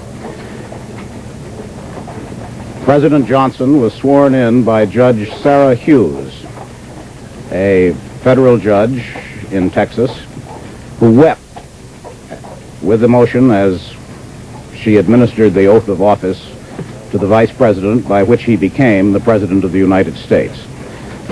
At the ceremony, Mrs. Johnson, who had accompanied the president on the tour of Texas, was there, as were various staff members, congressmen who were present, and all those with some official capacity or who could be brought into the ceremony. It's in the nature of things, of our presidential succession, that the emphasis, the spotlight, is now upon the new president. No one is ever prepared for an event of this kind. Not the Secret Service, which can only take the most effective precautions possible and can never safeguard against some twisted person who can circumvent the most careful precautions that can be taken. Not the public, certainly, not the officials of government. But the machinery for the succession to the presidency of the United States has been well tested over the years. And thus it was that less than 2 hours after the president's death, Vice President Johnson was sworn in the plane which brought the president to Texas and which took another president back to Washington, D.C. Also en route to Washington in the air is the president's body, accompanied by Mrs. Kennedy, who was in the same automobile with him when the assassin's bullet was fired in Texas, in Dallas, Texas this morning. We continue to have reports, fragmentary and confused still, as the law enforcement machinery in Texas on both the state, the city, and the federal level are engaged in trying to find the person or persons responsible for the bullet which was fired from the building which overlooked the route by which the cavalcade followed as the president, the governor of Texas, the vice president, Senator Yarborough, assorted dignitaries moved from downtown Texas to a trade mart on the outskirts. A bulletin here from Dallas says that Governor John Connally of Texas, wounded by the sniper who assassinated President Kennedy, was described this afternoon as being in a very, very serious but not critical condition. Julian Reed, an aide to Governor Connally, said that Connally suffered 3 wounds, one in the right arm, one in the right leg, and one in the back that pierced his body. Julian said that Connally had been in surgery an hour and probably would be there for another hour. Now, for a report from our mobile unit in Chicago, we go to Chicago and Russ Bensley.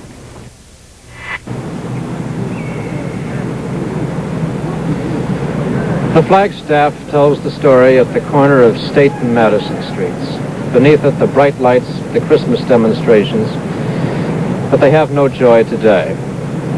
Here in Chicago, the crowds who came downtown to shop are standing around in silence and sorrow in the rain. And the strange thing is, you don't even notice it's raining. And if you do notice, you don't care. Most of those who have talked to us here share the universal feeling of shock. Some have a feeling of anger. And we thought we'd let you hear how they feel. Sir, how did the news of President Kennedy's death affect you? As a man of God, I would say that I felt the impact of the sniper's bullet. I would also say that I felt the pain that the president had in his dying moments. Thank you. You, sir? I'm shocked, very shocked at this. We read about many countries losing their heads of government through assassination, but I never dreamed that it would ever happen to our head of government. I'm very sad indeed. Thank you. How do you feel, sir? It was once said that history repeats itself. Look at Abe Lincoln and John Wilkes Booth. The rain you see here in Chicago is not rain, it's emotion. Sir, how do you feel? Well, I feel shocked. I can hardly express my emotion, and I hope that the country will survive. Ma'am? I can't sit up. Sir? I just couldn't believe it when I heard it. We were in school. All of a sudden we were just told the president was dead. It didn't seem possible. How do you feel now? Like a daze. You don't know what's going on. Why? Why did it happen? Who would have done such a thing is the question. Sir? This is a dark day in the history of America. This man, I think, wanted to save America. He is not dead. His spirit lives. We are sorry, deeply moved over this incident here in America. I'm sorry. I just can't believe it. I feel like someone in my own family is dead. I just can't believe it. Feels like a loss in the own family, and I think it's a great loss to America. I came up the street, and I thought, no, it's not true. We are not without our president. We live in a Christian country. President Kennedy was a Christian. Please God, help his wife, his family, give strength to his mother and his ailing father.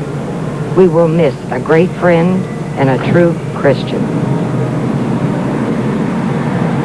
We will all miss one of the greatest presidents that ever was. Thank you.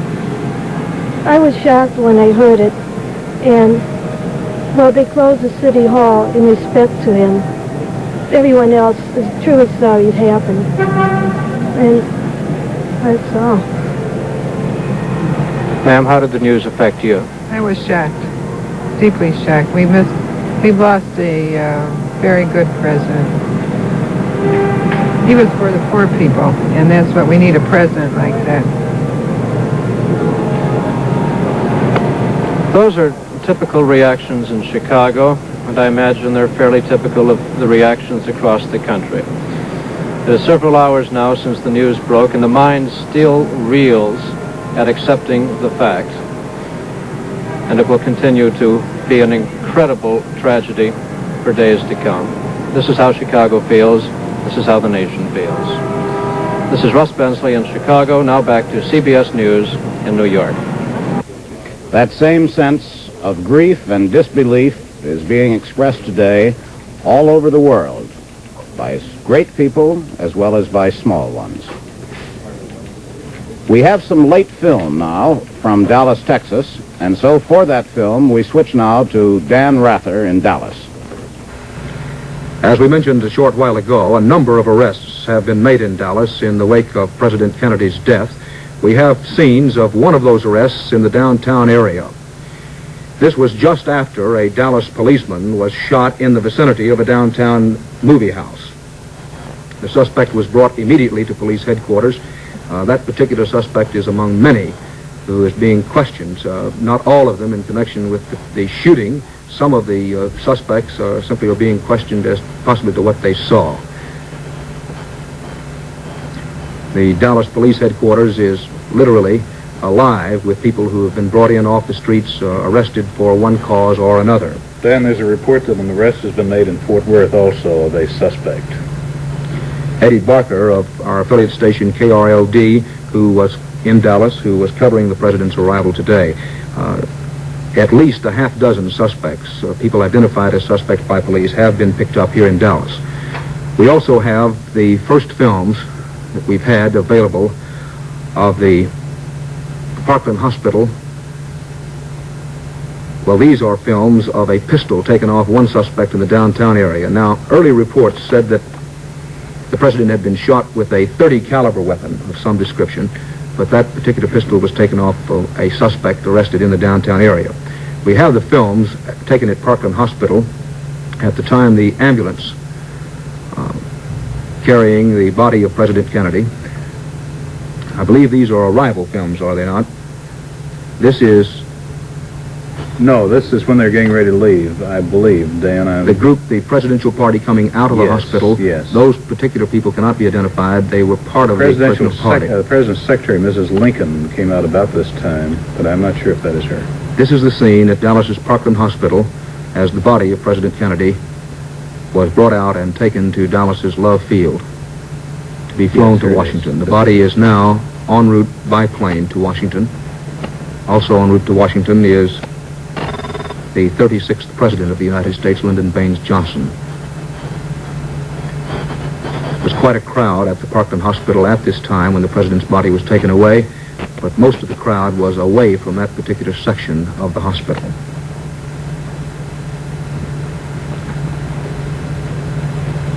Earlier today, down in Uvalde, Texas, former Vice President John Nance Garner celebrated his 95th birthday.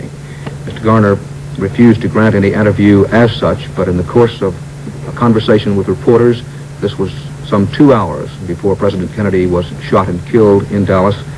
Former Vice President under Franklin Roosevelt, John Nance Garner, said he felt that President Kennedy might become one of the great presidents of this country.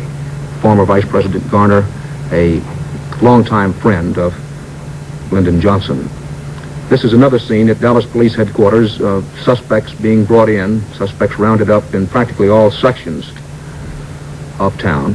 We mentioned earlier that some rifle shells were found in an upper story of a multi-story building right across the street from where President Kennedy was shot. Police ringed that building and made a systematic search of it, but they did not arrest any suspect inside the building. Police have taken a number of weapons off persons that they believe to have been in the crowd. It has not been definitely determined that a .30 caliber weapon was the weapon used to kill President Kennedy. Those were the early reports, and Dallas police are working on that theory at the moment.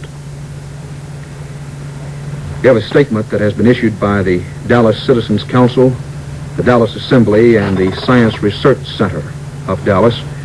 This statement is signed by Mr. J.E. Johnson, President of the Dallas Citizens Council, Mr. W. Dawson Sterling, President of the Dallas Assembly, and Dr. Lloyd V. Berkner, who is President of the Science Research Center. And the statement says, "Our hearts are filled with sorrow. We are deeply distressed and grieved that the respectful and enthusiastic welcome in progress for our President was terminated by an act of lunacy." This is Dan Rather in Dallas, Texas, with Eddie Barker, back now to CBS News headquarters in New York. While the new President of the United States, President Lyndon Baines Johnson, sworn in the executive cabin of the presidential plane within 2 hours after President Kennedy's death. While the new president is flying back to Washington, reports come in from all over the world of the universal sense of shock, grief, and disbelief with which the news of the president's assassination was greeted. In England, British television stations told their viewers tonight that President Kennedy had been killed and then suspended regular broadcasts.